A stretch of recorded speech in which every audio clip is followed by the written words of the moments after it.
السلام عليكم ورحمة الله وبركاته. الحمد لله رب العالمين، نحمده ونستعينه ونؤمن به ونتوكل عليه، ونعوذ بالله من شرور أنفسنا ومن سيئات أعمالنا.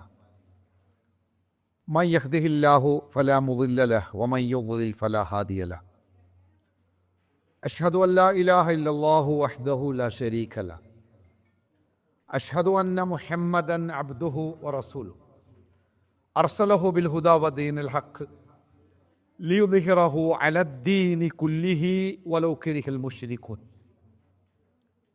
اللهم صل على محمد وعلى آل محمد كما صليت على إبراهيم وعلى آل إبراهيم إنك حميد مجيد.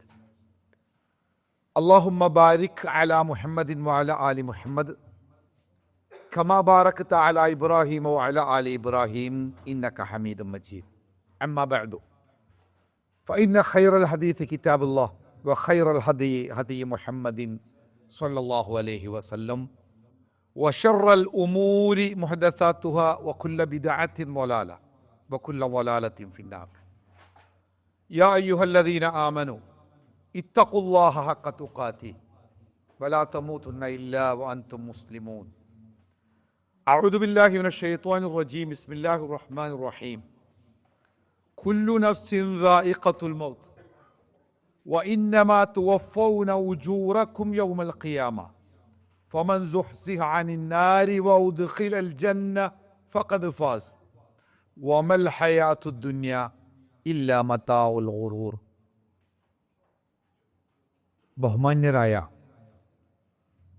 സഹോദരന്മാരെ, സഹോദരിമാരെ, സർവശക്തനായ അള്ളാഹുവിൻ്റെ നിയമങ്ങളും നിർദ്ദേശങ്ങളും വിധികളും വിലക്കുകളും ജീവിതത്തിൻ്റെ എല്ലാ സമയങ്ങളിലും സന്ദർഭങ്ങളിലും സുഖത്തിലും ദുഃഖത്തിലും സന്തോഷത്തിലും സങ്കടത്തിലും പ്രയാസത്തിലും എളുപ്പത്തിലും ആരോഗ്യത്തിലും രോഗത്തിലും എല്ലാ സമയത്തും അള്ളാഹുവിൻ്റെ നിയമങ്ങൾ ചേർത്തു പിടിച്ചുകൊണ്ട് ജീവിക്കലാണ് ജീവിത വിജയത്തിൻ്റെ മാർഗം എന്നു തിരിച്ചറിഞ്ഞ് മുത്തക്കികളായി ജീവിക്കുവാൻ പരിശ്രമിക്കണമെന്ന് ഓർമ്മപ്പെടുത്തുകയാണ്.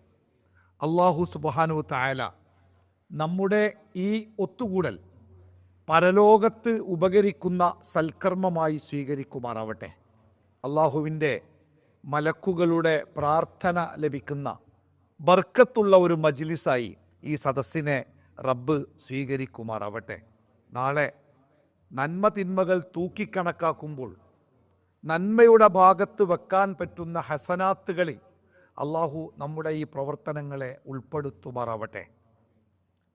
2-3 ദിവസത്തെ വളരെ ഹ്രസ്വമായ ഒരു സന്ദർശനത്തിന് വേണ്ടി ഈ രാജ്യത്ത് എത്തിച്ചേരുമ്പോൾ ഇവിടെ നിങ്ങളെയൊക്കെ നേരിൽ കാണാൻ കഴിയുകയും അള്ളാഹുവിൻ്റെ ദീനുമായി ബന്ധപ്പെട്ട കാര്യങ്ങൾ സംസാരിക്കാൻ സാധിക്കുകയുമൊക്കെ ചെയ്യുക എന്നത് ഏറ്റവും സന്തോഷകരമായ ഒരു കാര്യമാണ്. നന്മകൾക്ക് നിറം മങ്ങി മങ്ങി അതില്ലാതാവുകയും തിന്മകൾ വളരെ ശക്തമായി കുതിച്ചുയരുകയും ചെയ്യുന്ന ഒരു കാലഘട്ടത്തിൽ അള്ളാഹുവിൻ്റെ ദീന് പറയാനും കേൾക്കാനുമൊക്കെ ആളും സമയവുമൊക്കെ ഉണ്ടാവുക എന്നത് ഈ ലോകത്തിലെ അപൂർവമായ സൗഭാഗ്യങ്ങളിലൊന്നാണ്. അള്ളാഹു അർഹമായ പ്രതിഫലം നൽകുമാറാവട്ടെ. നമ്മളൊക്കെ നമ്മുടെ ചുറ്റുഭാഗത്ത് സംഭവിച്ചു കൊണ്ടിരിക്കുന്ന വ്യത്യസ്തങ്ങളായ സംഭവങ്ങളെക്കുറിച്ച് കേൾക്കുകയും കാണുകയും അതിനെക്കുറിച്ച് ഗഹനമായി ചർച്ച ചെയ്യുകയും ഒക്കെ ചെയ്യുന്നവരാണ്. പ്രത്യേകിച്ചും പ്രവാസികൾ. നമ്മുടെ നാട്ടിലൊക്കെ നടന്നുകൊണ്ടിരിക്കുന്ന നാടിനെ സംബന്ധിച്ച് പ്രസക്തമല്ലാത്ത വിഷയങ്ങൾ പോലും പ്രവാസ ലോകത്തിരിക്കുന്നവർ വളരെ ഗൗരവത്തോടു കൂടി കാണുകയും വളരെ ഗൗരവത്തോടു കൂടി ചർച്ച ചെയ്യുകയും ചെയ്യാറുണ്ട്. അതിൻ്റെ കാരണം നാടിനോടുള്ള നമ്മുടെ ആ വല്ലാത്ത ആത്മബന്ധമാണ്. ഇവിടെ ഇരുന്ന് നാട്ടിൽ നടക്കുന്ന ചില കാര്യങ്ങളൊക്കെ വളരെ ഗൗരവത്തോടു കൂടി നമ്മൾ ആലോചിക്കുമ്പോൾ ആ കാര്യങ്ങളെക്കുറിച്ച് നാട്ടിലുള്ള ഒരാളോട് നമ്മൾ സംസാരിക്കുമ്പോൾ അയാൾ അതിൻ്റെ അങ്ങനെ ഒരു വാർത്തയെ കേട്ടിട്ടുണ്ടാവില്ല. അത്തരമൊരു വാർത്തയുടെ ഗൗരവം തന്നെ ഒരുപക്ഷെ അയാൾ ഉൾക്കൊണ്ടിട്ടുണ്ടാവുകയില്ല. പക്ഷെ നമ്മളൊക്കെ നമ്മുടെ നാടും നാടിനോടുള്ള സ്നേഹവും നമ്മുടെ കുടുംബത്തോടുള്ള വല്ലാത്ത കടപ്പാടുമൊക്കെയായി അത്തരം കാര്യങ്ങളിൽ കൂടുതൽ ശ്രദ്ധ കേന്ദ്രീകരിക്കുന്നവരാണ്. അതുകൊണ്ട് തന്നെ നമ്മുടെ നാട്ടിൽ നടന്നുകൊണ്ടിരിക്കുന്ന ചില സംഭവങ്ങളൊക്കെ നമ്മളെ ഏറെ അസ്വസ്ഥരാക്കുകയോ ഉത്കണ്ഠപ്പെടുത്തുകയോ ഒക്കെ ചെയ്യാറുണ്ട്.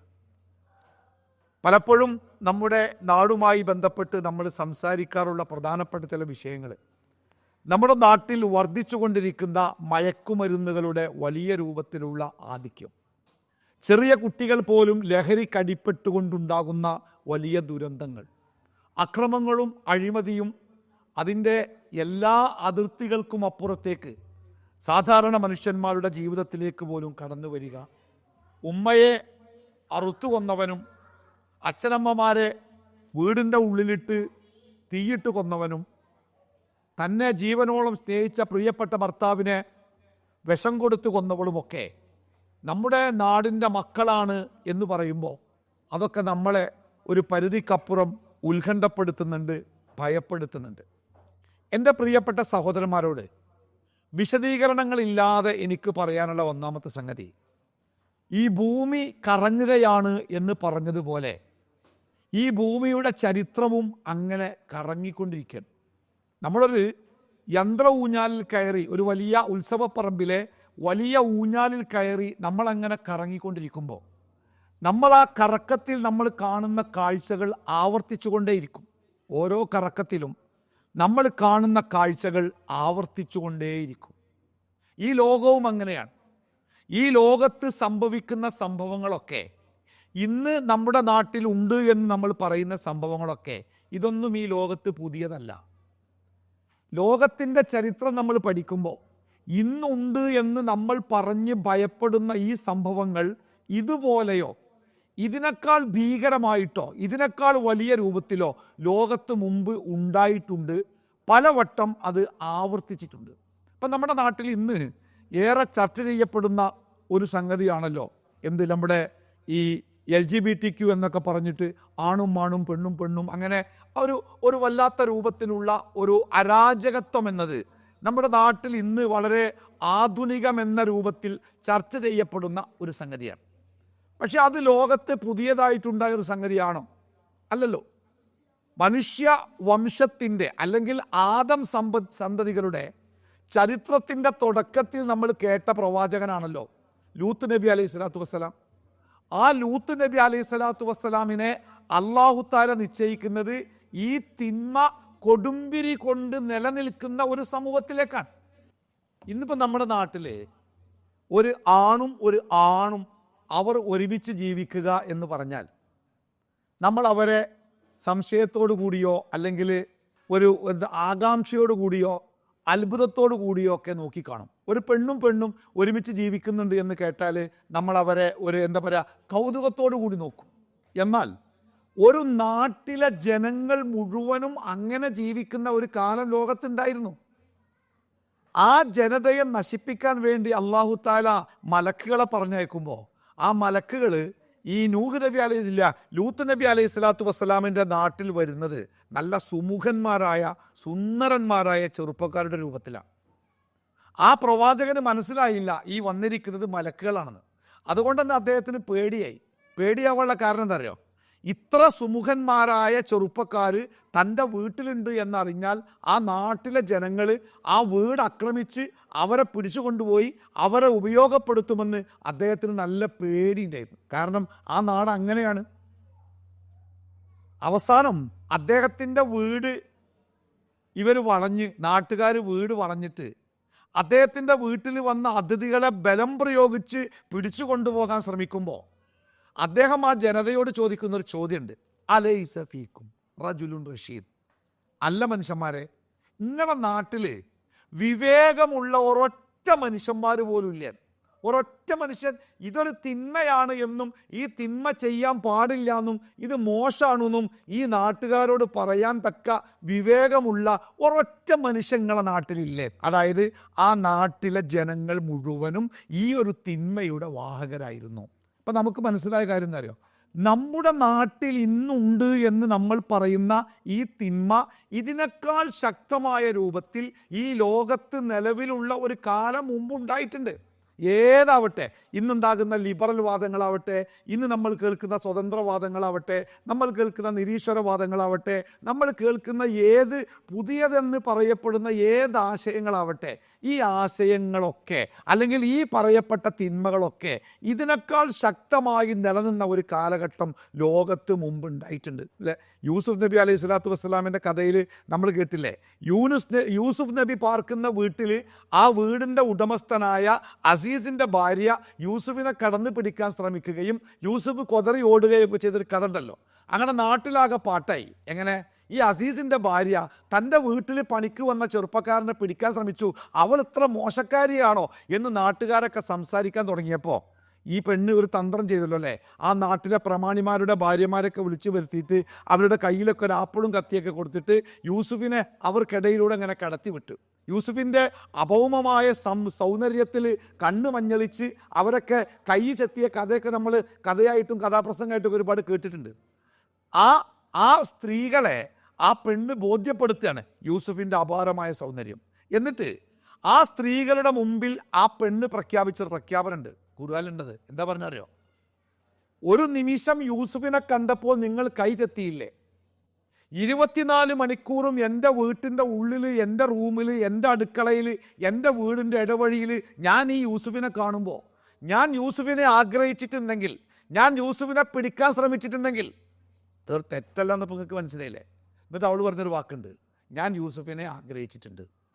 എൻ്റെ ആഗ്രഹത്തിന് യൂസുഫ് വഴങ്ങിയിട്ടില്ലെങ്കിൽ, ഇത് രഹസ്യമായിട്ടല്ല പറഞ്ഞേ, പരസ്യമായിട്ടാണ് ജനക്കൂട്ടത്തോടെ പറഞ്ഞേ, എൻ്റെ ആഗ്രഹത്തിന് യൂസുഫ് വഴങ്ങിയിട്ടില്ലെങ്കിൽ ഞാൻ അവനെ കഠിനമായി ശിക്ഷിക്കും, ഇല്ലാത്ത കുറ്റങ്ങൾ ചാർത്തി ഞാൻ അവനെ ജയിലിലടക്കും. ഇന്ന് നമ്മളെ നാട്ടിൽ അത്ര ധൈര്യമുള്ളൊരു പെണ്ണുണ്ടോ? അഥവാ അങ്ങനെയൊക്കെ ഉണ്ടായാൽ തന്നെ ഞാൻ അങ്ങനെ ചെയ്തിട്ടില്ല, പറഞ്ഞിട്ടില്ല, അത് രാഷ്ട്രീയ പ്രേരിതമാണ് എന്നൊക്കെ പറഞ്ഞുകൊണ്ട് ആ കുറ്റത്തിൽ നിന്ന് രക്ഷപ്പെടാൻ ശ്രമിക്കല്ലാതെ അത് ജനങ്ങൾക്കിടയിൽ അത്ര ധൈര്യത്തോടു കൂടി പറയാൻ ധൈര്യമുള്ള പെണ്ണുങ്ങൾ ഈ ഭൂമിയിൽ ഉണ്ടായിരുന്ന ഒരു കാലം മുമ്പുണ്ടായിരുന്നു. ഒരു 2 ആഴ്ച മുമ്പ് തോട്ടിൽ നിന്ന് ദുർഗന്ധം കേട്ടപ്പോൾ ആളുകളൊക്കെ കൂടി കണ്ട് ആ തോട്ടിൽ തെരഞ്ഞപ്പോൾ ഒരു വെള്ളത്തുണിയിൽ പൊതിഞ്ഞ ഒരു കുട്ടിയുടെ മയ്യത്തെറ്റ്. അപ്പോൾ പ്രസവിച്ച ഉടനെ പിന്നെ പുറത്താക്കിയ ആരോ വലിച്ചെറിഞ്ഞ ഒരു മയ്യത്താണ്. അപ്പോൾ ഇത് പിടിച്ച്, അപ്പോൾ ആ പെണ്ണിനെ അതിൻ്റെ ഉമ്മയെ പിടിച്ച്, അപ്പോൾ ആ ഉമ്മയെ പോലീസ് ചോദ്യം ചെയ്തപ്പോൾ ആ പോലീസിനോട് ആ ഉമ്മ പറയുന്നത് അറിയോ? ഒന്ന്, ജനിച്ച കുട്ടീൻ്റെ ബാപ്പ ഏതാ കൃത്യമായിട്ട് അറിയില്ല. 2, ഒരു പെൺകുട്ടി ആയതുകൊണ്ട് വളർത്താൻ ബുദ്ധിമുട്ടാവുമെന്ന് തോന്നിയപ്പോൾ ഞാൻ ഒഴിവാക്കിയതാണ്. ആ പെണ്ണിനെതിരെ കേസായി. അത് ആ സമൂഹത്തിൽ വലിയൊരു കോലാഹലങ്ങളൊക്കെ ആയി. അപ്പോൾ ഒരു പെൺകുട്ടിയെ നശിപ്പിക്കാൻ ശ്രമിക്കുക എന്നത് വലിയൊരു കുറ്റമാണ് നമ്മുടെ ഇന്നത്തെ സമൂഹത്തിൽ. എന്നാൽ നബി സല്ലല്ലാഹു അലൈഹി വസല്ലമ വരുന്ന കാലത്ത് ഒരു കുടുംബത്തിൽ ഒരു പെൺകുട്ടി ജനിച്ചു എന്നറിഞ്ഞാൽ ആ പെൺകുട്ടിയെ ജീവനോടെ കുഴിച്ചു മൂടുക എന്നത് ഒരു സമൂഹത്തിൻ്റെ അഭിമാനമായിട്ട് കണ്ട ഒരു കാലം മുമ്പുണ്ടായിരുന്നു അല്ലേ? നമുക്കറിയാലോ. അപ്പം ഞാൻ പറഞ്ഞു വന്നത് എന്താണ് നിങ്ങൾക്ക് മനസ്സിലായി? എൻ്റെ വിഷയവും ഞാൻ ഈ പറഞ്ഞു വരുന്ന കാര്യവും തമ്മിൽ എന്ത് ബന്ധം എന്നല്ല നിങ്ങൾ ആലോചിക്കുന്നത്? ഞാൻ ആ ബന്ധത്തിലേക്ക് എത്താം.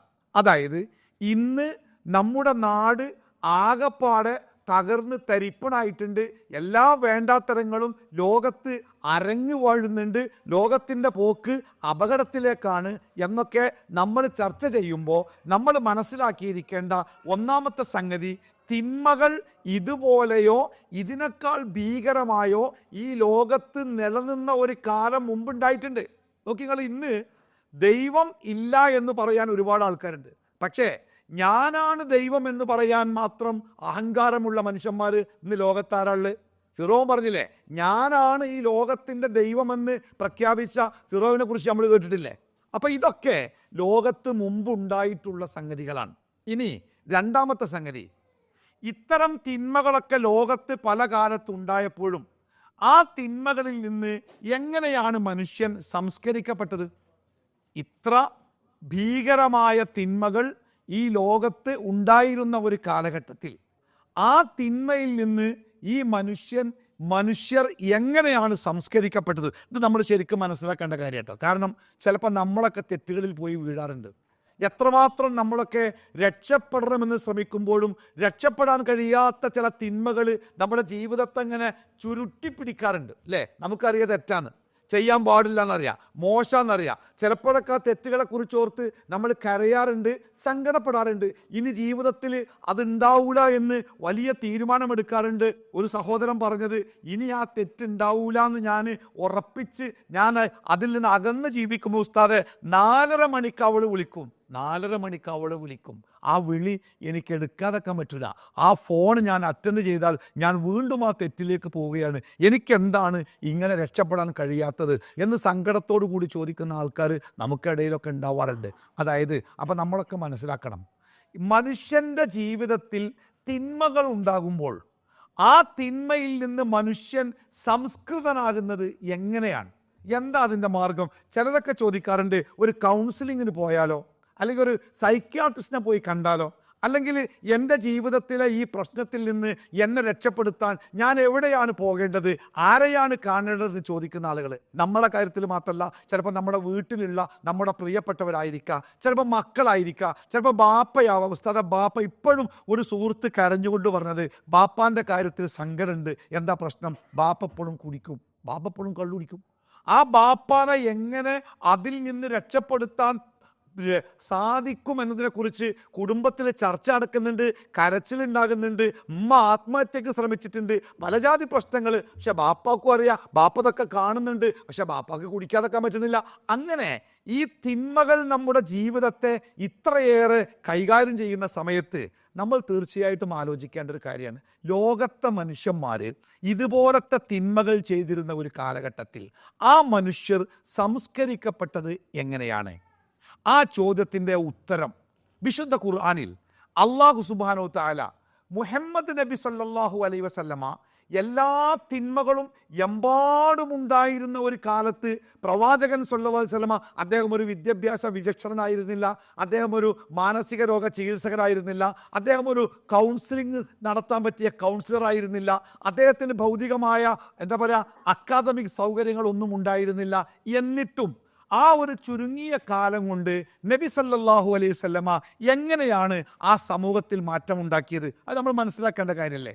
എങ്ങനെയാണ് പ്രവാചകൻ തിന്മയിൽ അത്രമാത്രം ആപതിച്ചു പോയ ഒരു സമൂഹത്തെ എങ്ങനെയാണ് പ്രവാചകൻ സംസ്കരിച്ചത്?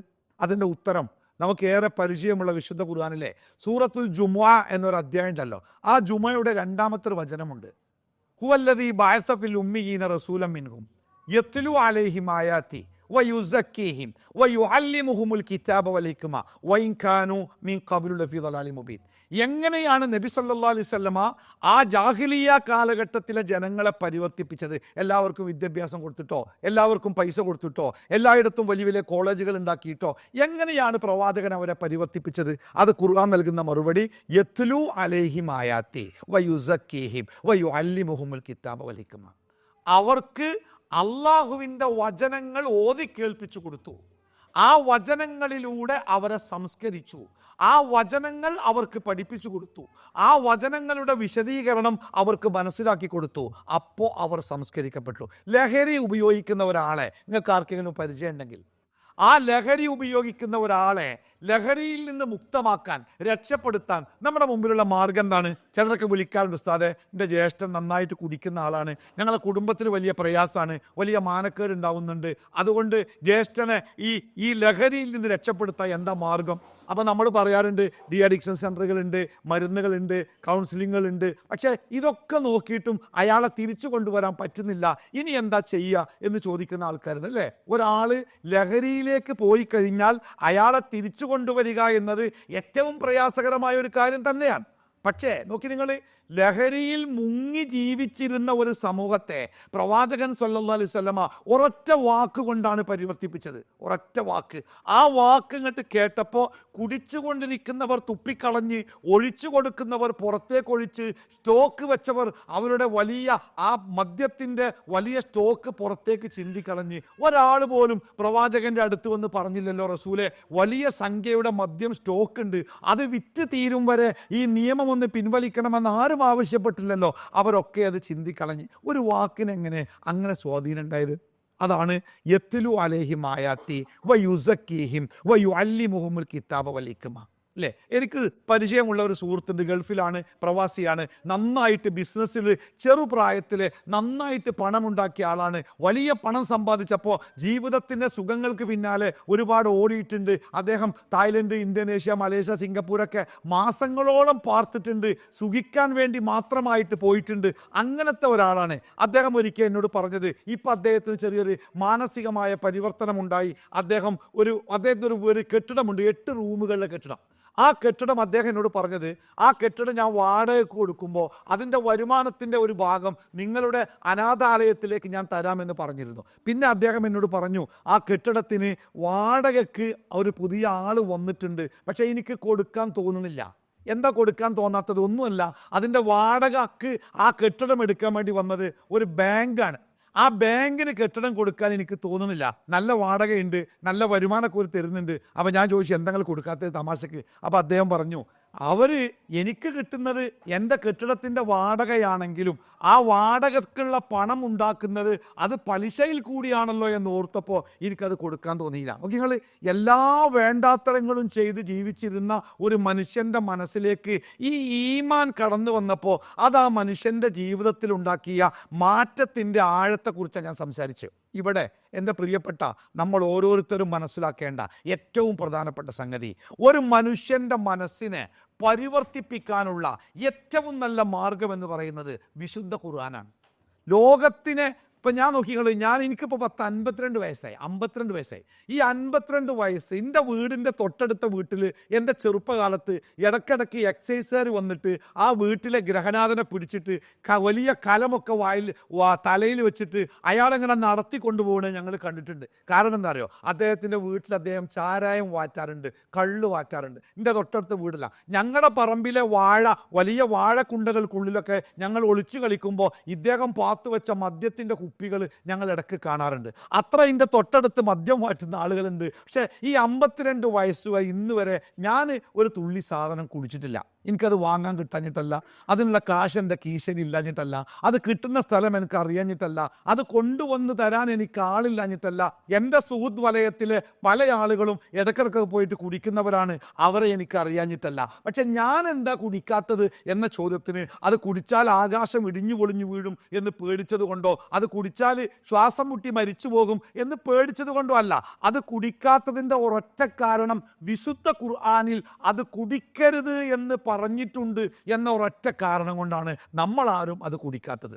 ലോകത്തെ മനുഷ്യരെ ഇത്രയേറെ പരിവർത്തിപ്പിച്ച വേറെ ഒരു ഗ്രന്ഥം ലോകത്തില്ല. അതുകൊണ്ട് എല്ലാവരോടും, എൻ്റെ ജീവിതത്തിൽ അബദ്ധങ്ങളും തെറ്റുകളുമുണ്ട്, എനിക്കതിൽ നിന്ന് മാറി തിരുത്തി ഒരു നല്ല പുതിയ മനുഷ്യനായിട്ട് ജീവിക്കണം എന്നാഗ്രഹിക്കുന്ന ഏതൊരു മനുഷ്യൻ്റെ മുമ്പിലെയും അവൻ്റെ മുമ്പിലെ അവസാനത്തെ പ്രധാനപ്പെട്ട അവൻ്റെ മുമ്പിലെ മാർഗമാണ് കേട്ടോ വിശുദ്ധ ഖുർആൻ. ഇനി എങ്ങനെയാണ് വിശുദ്ധ ഖുർആൻ ഒരു മനുഷ്യനെ പരിവർത്തിപ്പിക്കുക? അത് പറയുമ്പോഴാണ് മരണത്തിലേക്ക് എത്തേണ്ടത്. ഞാൻ നമ്മുടെ കാലിക്കറ്റ് യൂണിവേഴ്സിറ്റിയുടെ കീഴിൽ ഇസ്ലാമിക് സൈക്കോളജി എന്ന വിഷയത്തിൽ ഒരു ക്ലാസ് നടത്തുന്നുണ്ട്. യൂണിവേഴ്സിറ്റി പറ്റുന്ന ആൾക്കാരൊക്കെ ചേർന്നുകൊണ്ട് ഓൺലൈൻ ക്ലാസ്സുകളായിട്ടും ആ ക്ലാസ് കിട്ടാറുണ്ട്.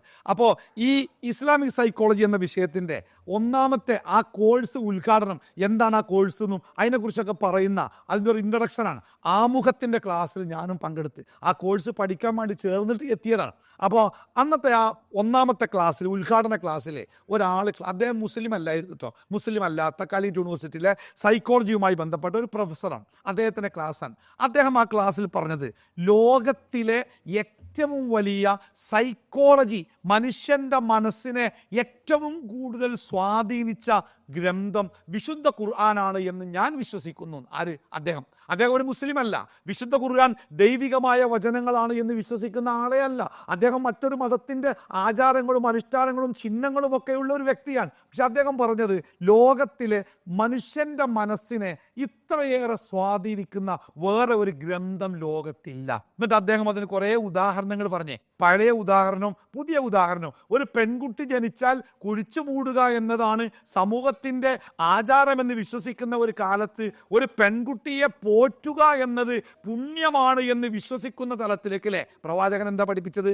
ആർക്കെങ്കിലും ഒരു പെൺകുട്ടി ഉണ്ടാവുകയും ആ പെൺകുട്ടിയെ തൻ്റെ ആൺകുട്ടിയിൽ നിന്ന് ഒട്ടും വ്യത്യാസമില്ലാതെ അനീതി കാണിക്കാതെ ആ പെൺകുട്ടിയെ വളർത്തി വലുതാക്കിയാൽ അയാൾക്ക് സ്വർഗത്തിൽ പോകാം എന്ന് പഠിപ്പിച്ചു പ്രവാചകൻ. 2 പെൺകുട്ടികളെ വളർത്തിയാൽ എന്താ കൂലി? 3 പെൺകുട്ടികളെ വളർത്തിയാൽ, നമുക്കൊക്കെ ഒരാളെ ഭാര്യ പ്രസവിച്ചു, ആ കുട്ടി പെൺകുട്ടി, രണ്ടാമതും പ്രസവിച്ചു, ആ കുട്ടി പെൺകുട്ടി, മൂന്നാമത് പ്രസവിച്ചു, ആ കുട്ടി പെൺകുട്ടിയെ, 3 കുട്ടികളൊക്കെ പെൺകുട്ടിയാകുമ്പോൾ ഓല ആശുപത്രി വിട്ടൊക്കെ വരുമ്പോണ്ടല്ലോ ഒരു മെഡിക്കൽ കോളേജിൽ നിന്ന് മടങ്ങിയ മരിക്കേക്കാരം ആകെ നിരാശ. എന്ത് അതും പെണ്ണായില്ലേ, ആകെ ഇടങ്ങേറേക്കാരം. നബി സല്ലല്ലാഹു അലൈഹി വസല്ലമ പറയണേ, ആർക്കെങ്കിലും 3 പെൺകുട്ടികൾ ഉണ്ടാവുകയും ആ പെൺകുട്ടികളെ മാന്യമായി വളർത്തി വലുതാക്കിയെടുക്കുകയും ചെയ്താൽ അവർ നരകത്തിൽ നിന്ന് അയാൾക്ക് കാവലായിരിക്കും എന്ന് പറയുമ്പോൾ എത്രമാത്രം മഹത്വമുള്ള ഒരു കാര്യമായിട്ടത് മാറിയതില്ലേ. അപ്പൊ ഞാൻ ഈ സൂചിപ്പിച്ചതുപോലെ ഈ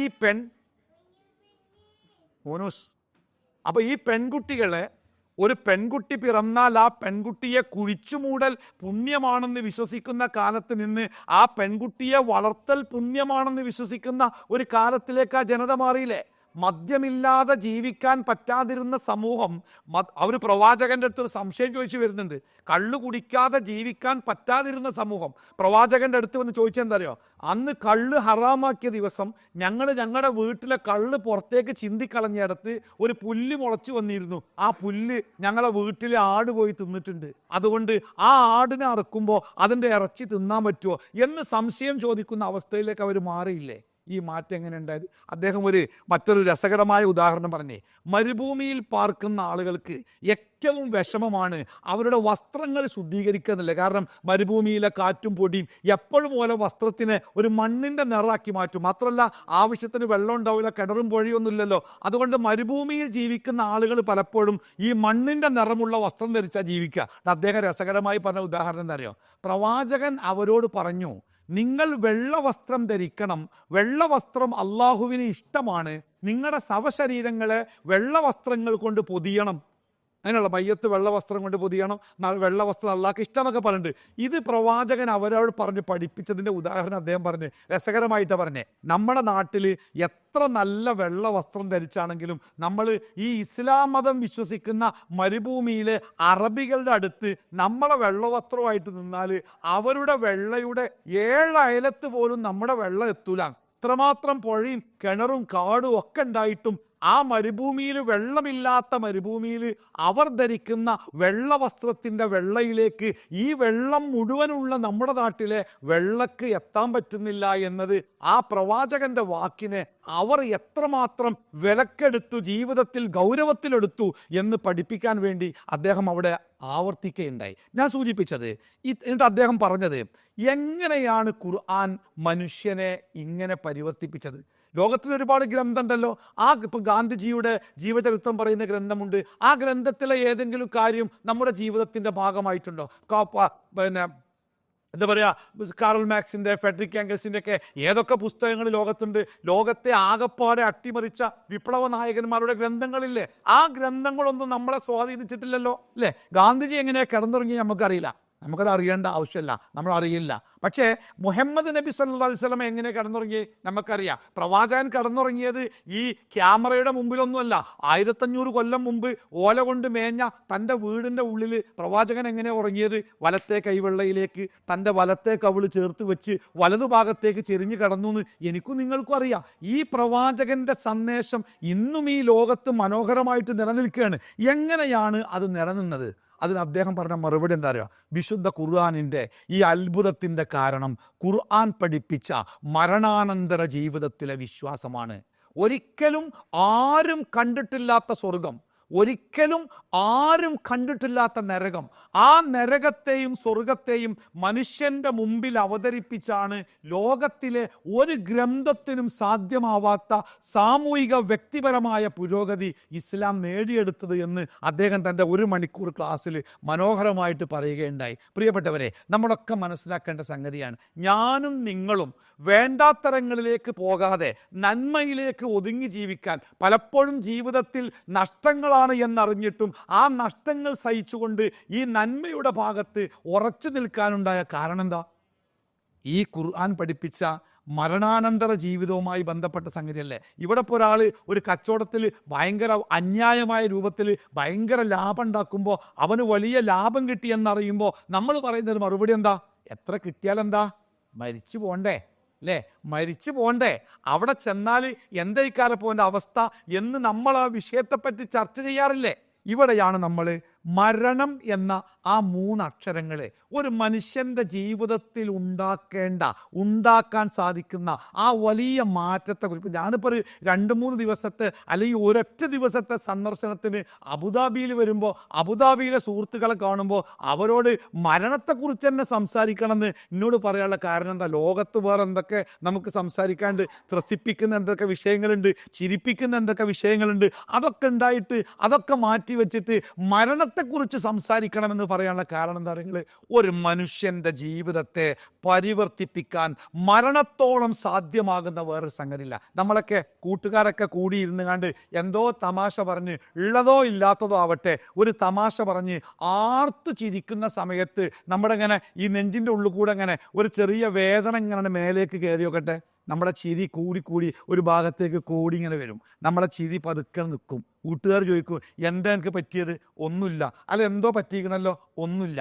പിന്നെ നമ്മുടെ കൂട്ടുകാർ ചിരിക്കണ വരെ നമുക്ക് ദേഷ്യം ഉണ്ടാക്കും. എന്താണ്, ഓല് ചിരിക്കുമ്പോൾ നമുക്ക് ദേഷ്യം. എന്താ ഇങ്ങനെ ചിരിക്കണത്, എന്താണ്, നമുക്കെന്താ ചിരിക്കാൻ പറ്റാത്തത്? നമ്മുടെ ഉള്ളിലെവിടെയോ ഒരു ചെറിയ പേടി കുടുങ്ങി. ഏതാണ് പേടി? മരണം എന്ന ഒരു പേടി. ഞാൻ ഒരിക്കൽ സൗദി എയർലൈൻസിൻ്റെ വിമാനത്തിൽ നാട്ടിലേക്ക് യാത്ര ചെയ്യുമ്പോൾ ഭക്ഷണമൊക്കെ കഴിച്ച്, അന്നൊക്കെ കുറച്ച് മുമ്പാണ്, നിങ്ങൾക്കറിയാലോ, സൗദി എയർലൈൻസ് വിമാനത്തിന് മുമ്പിൽ വലിയ സ്ക്രീനിൽ ഹിന്ദി സിനിമകൾ കാണിച്ചിരുന്നൊരു കാലമുണ്ടല്ലേ. ഈ സീറ്റിൻ്റെ ബാക്കിലെ ചെറിയ സ്ക്രീനല്ല, വലിയ സ്ക്രീനിൽ സിനിമകൾ കാണിച്ചിരുന്നൊരു കാലം, അമിതാഭ് ബച്ചൻ്റെ ഒക്കെ സിനിമ. അപ്പോൾ ഭക്ഷണം കഴിച്ച് ആ സിനിമയൊക്കെ കണ്ട ആൾക്കാർ ഇങ്ങനെ ഹാപ്പി മൂഡിൽ പോണ സമയത്ത് പെട്ടെന്ന് അന്തരീക്ഷത്തിലെ ഒരു ചുഴിയിൽപ്പെട്ടിട്ട് വിമാനം നന്നായിട്ടൊന്ന് ഇടങ്ങേറാക്കി ആൾക്കാരെ. എല്ലാവരും സീറ്റ് ബെൽറ്റ് ഇടാൻ പറഞ്ഞു. പിന്നെ എയർ ഹോസ്റ്റർമാരൊക്കെ ഒരു മൂലൊക്കെ പോയി ഇരുന്ന് ഇങ്ങനെ കുരിശൊക്കെ വരച്ച് പ്രാർത്ഥിക്കാൻ തുടങ്ങി. ഓരോന്നെ പേടിപ്പിച്ചു മനുഷ്യന്മാരെ. ആളുകൾ ഇത് വല്ലാതെ മേലെ വെച്ച പെട്ടിയൊക്കെ താഴേക്ക് വീഴുന്ന അവസ്ഥ ഉണ്ടായി. ഒരു വല്ലാത്ത പേടിക്കുന്ന അവസ്ഥ. ചില ആൾക്കാർ ഫാത്തിഹ സൂറത്ത് ഓതുന്നുണ്ട്, ചില ആൾക്കാർ ലാ ഇലാഹ ഇല്ലല്ലാഹ് പറയുന്നത്, ചില ആൾക്കാർ ആയത്തിനെ കുറിച്ച് ഓതുന്നത്. വിമാനത്തിൻ്റെ ഉള്ളു നല്ല പള്ളിൻ്റെ ഉള്ളുമായിരിക്കായി ആകെ ആയത്തും സൂറത്തും ഒക്കെ ആയിട്ട് എല്ലാം എന്തായി, ആകെ പേടിച്ച് മുന്നോട്ട് പോകുമ്പോൾ കുറച്ച് പോയപ്പോൾ എന്തായി, ഇങ്ങനെ ശാന്തമായി, ഒരു സ്വസ്ഥമായി. അപ്പോൾ ഈ ഇളക്കത്തിൻ്റെ ഇടയ്ക്ക് ഈ സിനിമ ഓഫാക്കി എയർ ഹോസ്റ്റർമാരാരോ റെഡിയായി. പിന്നെ വിമാനം ശാന്തമായ അവസ്ഥയിലേക്ക് എത്തിയപ്പോൾ ഈ എയർ ഹോസ്റ്റസ് പോയിട്ട് രണ്ടാമത് ആ സിനിമ ഇട്ട്, പടച്ചോനെ ആ പെണ്ണ് കഴിച്ചിലായത് ഓൾ ആയുസിൻ്റെ നീളം കൊണ്ടാണ്. ആൾക്കാർ പറയാത്ത ചീത്തല്ല അവൾ ആ ഓഫാക്കി ഓടിയ പെൺകുട്ടി. എന്താ കാരണം? അത്രയും സമയം ആസ്വദിച്ചിരുന്ന സിനിമ ആ വിമാനം ഒന്ന് ഇളകി മറിഞ്ഞപ്പോൾ ആ സിനിമ ആളുകൾക്ക് അരോചകമാവാനുള്ള കാരണം എന്താ പറയുക, ഒരു മനുഷ്യൻ്റെ ജീവിതത്തെ ഇത്രമേൽ സ്വാധീനിക്കുന്ന ഒരു ഘടകം ലോകത്ത് പറയില്ല. അതുകൊണ്ടല്ലേ ഹബീബായ മുഹമ്മദ് മുസ്തഫ സ്വല്ലല്ലാഹു അലൈഹി വസല്ലമ ഇടക്കിടക്ക് പറഞ്ഞത് അക്സിറു, നിങ്ങൾ ജീവിതത്തിൽ വല്ലാതെ വർദ്ധിപ്പിക്കണം. എന്താ വർദ്ധിപ്പിക്കണം എന്നാൽ തോന എന്താണ്? ദിക്റ ഹാദിമുൽ ലദ്ദാത്ത് അൽ മൗത്ത്. നിങ്ങളുടെ ജീവിതത്തിലെ ഏതാസ്വദനങ്ങളെയും പെട്ടെന്ന് മുറിച്ചു കളയുന്ന. കല്യാണ വീട്ടിൽ നിന്ന് പെൺകുട്ടി ഇങ്ങനെ സ്റ്റെപ്പ് ഇറങ്ങി പുറത്തേക്ക് വരുമ്പോൾ ആരോ പറഞ്ഞു ബാപ്പനെ നിൽക്കണ്, ബാപ്പാനെ പോയിട്ടൊന്ന് യാത്ര ചോദിച്ചളാ. ബാപ്പാനെ പോയിട്ട് കെട്ടിപ്പിടിച്ച് യാത്ര ചോദിച്ച ആ പെൺകുട്ടിയുടെ കാൽച്ചുവട്ടിലേക്ക് ആ ബാപ്പ ഇങ്ങനെ കുഴഞ്ഞങ്ങോട്ട് വീണ് എടുത്ത് കിടത്തി ആരോ ഒന്ന് നാടി പിടിച്ച് ഡോക്ടറെ കോടി വന്ന് ടോർച്ചൊക്കെ അടിച്ചു നോക്കിയപ്പോൾ പറഞ്ഞ് മരിച്ചെന്ന് പറഞ്ഞു. സന്തോഷത്തിൻ്റെ ദിവസങ്ങളായി സന്തോഷത്തിൻ്റെ കേന്ദ്രമായിരുന്ന ഒരു വീട് എത്ര പെട്ടെന്നറിയോ കണ്ണീരിൻ്റെ കടലായിട്ട് മാറിയത്. അതാണ് നിങ്ങളുടെ ആസ്വാദനങ്ങളെ മുറിച്ചു കളയുന്ന മരണത്തെക്കുറിച്ചുള്ള ചിന്ത നിങ്ങളുടെ ജീവിതത്തിൽ നിങ്ങൾ വർദ്ധിപ്പിച്ചു കൊണ്ടിരിക്കണമെന്ന് പ്രവാചകൻ സ്വല്ലല്ലാഹു അലൈഹി വസല്ലം പറയാനുള്ള കാരണം അതാ. നമ്മുടെ ജീവിതം വഴിതെറ്റിപ്പോകാനുള്ള ഏറ്റവും പ്രധാനപ്പെട്ട ഒരു കാരണം മരണത്തെക്കുറിച്ചുള്ള ബോധം നമ്മുടെ മനസ്സിൽ നിന്ന് നഷ്ടപ്പെടുമ്പോഴാണ്. നമ്മുടെ മനസ്സിൽ നിന്ന് മരണമെന്ന ബോധത്തിനെ പറിച്ചെറിയാൻ ഈ പിശാച്ച് കാണിക്കുന്ന ഒരുപാട് സംഗതികളുണ്ട്. അതിലൊന്നാണ് വലിയ ആഘോഷത്തിൻ്റെ മൂഡ്. ഈ മനുഷ്യനെ ആഘോഷത്തിൽ നിന്ന് ആഘോഷത്തിലേക്ക് കൊണ്ടുപോവുക. അത് ഏത് ആഘോഷമാവാം. ഓരോ ആഘോഷങ്ങളും മരണത്തിൻ്റെ ചിന്തയിൽ നിന്ന് മനുഷ്യനെ ദൂരേക്ക് കൊണ്ടുപോകുന്ന സംഗതികളാണ്. അതുകൊണ്ടാണ് പ്രവാചകൻ സ്വല്ലല്ലാഹു അലൈഹി വസല്ലം ഇത്തരം ആഘോഷങ്ങളെയൊക്കെ നിരുത്സാഹപ്പെടുത്തിയത്. മുസ്ലിങ്ങളെ സംബന്ധിച്ച് പ്രവാചകൻ പറഞ്ഞത് മുസ്ലിം ഉമ്മത്തിന് 2 ആഘോഷങ്ങളുണ്ട്. ഒന്ന് ബലിപെരുന്നാളാണ്, ഒന്ന് നോമ്പ് അവസാനിക്കുന്ന ഈദുൽ ഫിത്റാണ്. ഈ 2 ആഘോഷങ്ങളാവട്ടെ ആരാധനയുമായി ബന്ധപ്പെട്ടതാണ്. നമ്മുടെ നാട്ടിൽ ആഘോഷം എന്ന് പറയുമ്പോൾ എല്ലാ പരിധികളെയും ലംഘിക്കുവാൻ സ്വാതന്ത്ര്യം കിട്ടുന്ന ദിവസമാണല്ലോ ആഘോഷം. ഇന്നിപ്പോൾ ഏതാ ദിവസം നിങ്ങൾ? ഫെബ്രുവരി 14. ഞാൻ കഴിഞ്ഞ വെള്ളിയാഴ്ച ഖുതുബയ്ക്ക് വേണ്ടി വിഷയം തയ്യാറാക്കിക്കൊണ്ടിരിക്കുക ഒരു സുഹൃത്ത് വിളിച്ചത്, ഉസ്താദെ വിഷയമായോ? ഞാൻ പറഞ്ഞു വിഷയം റെഡി ആയിക്കൊണ്ടിരിക്കുകയാണ്. അപ്പോൾ എന്നോട് പറഞ്ഞു പറ്റുകയാണെങ്കിൽ ഒരു കാര്യം പറയണം കേട്ടോ. എന്താണെന്നറിയോ? അടുത്ത വെള്ളിയാഴ്ച ഫെബ്രുവരി 14. എനിക്ക് മനസ്സിലായില്ല. ഫെബ്രുവരി 14 എന്താണ്? നമ്മുടെ നാട്ടിലെ അല്ലെങ്കിൽ ലോകത്തെ പ്രണയിക്കുന്നവർക്ക് വേണ്ടി ആ പ്രണയം പരസ്പരം പറയാനും അതൊന്നുകൂടി ഉറപ്പിക്കാനും ആ പ്രണയം വിട്ടുപോകാതിരിക്കാൻ ബാക്കി കാര്യങ്ങളൊക്കെ ചെയ്യാനുമൊക്കെ അല്ലെങ്കിൽ തന്നെ സ്വാതന്ത്ര്യമുണ്ട്. ആ സ്വാതന്ത്ര്യം ഒന്നുകൂടി വകവെച്ച് കൊടുക്കുന്ന ഒരാഘോഷത്തിൻ്റെ ദിവസം. അദ്ദേഹത്തിനോട് എന്താ പറഞ്ഞറിയോ? നിങ്ങൾ പറ്റുമെങ്കിൽ ഖുതുബയിൽ ഒരു കാര്യം പറയണം.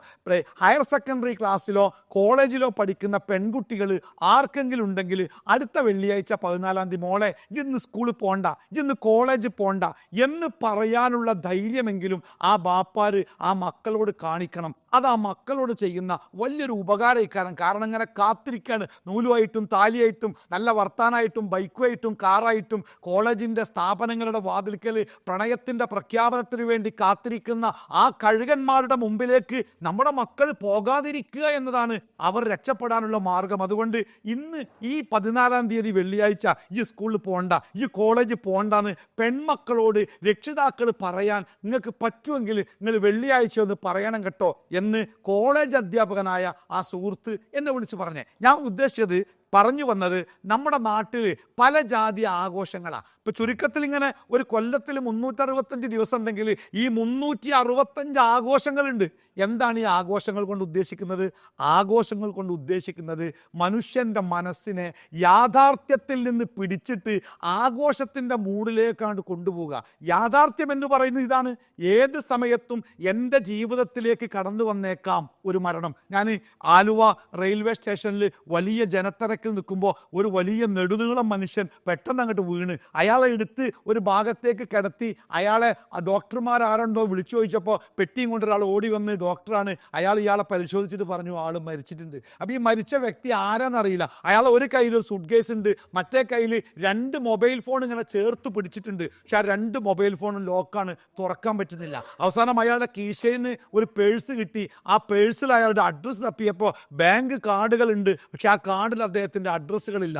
അവസാനം ആ പേഴ്സ് പരിശോധിച്ചപ്പോൾ അതിൻ്റെ ഉള്ളിൽ ചെറിയ 2-3 ഗുളികകളുണ്ട്. ആ ഗുളിക ഡോക്ടർക്ക് കൈമാറിയപ്പോൾ ഡോക്ടർ ഇങ്ങനെ നോക്കിയിട്ട് പറഞ്ഞു, ഏതാ ഗുളികാരങ്ങൾ?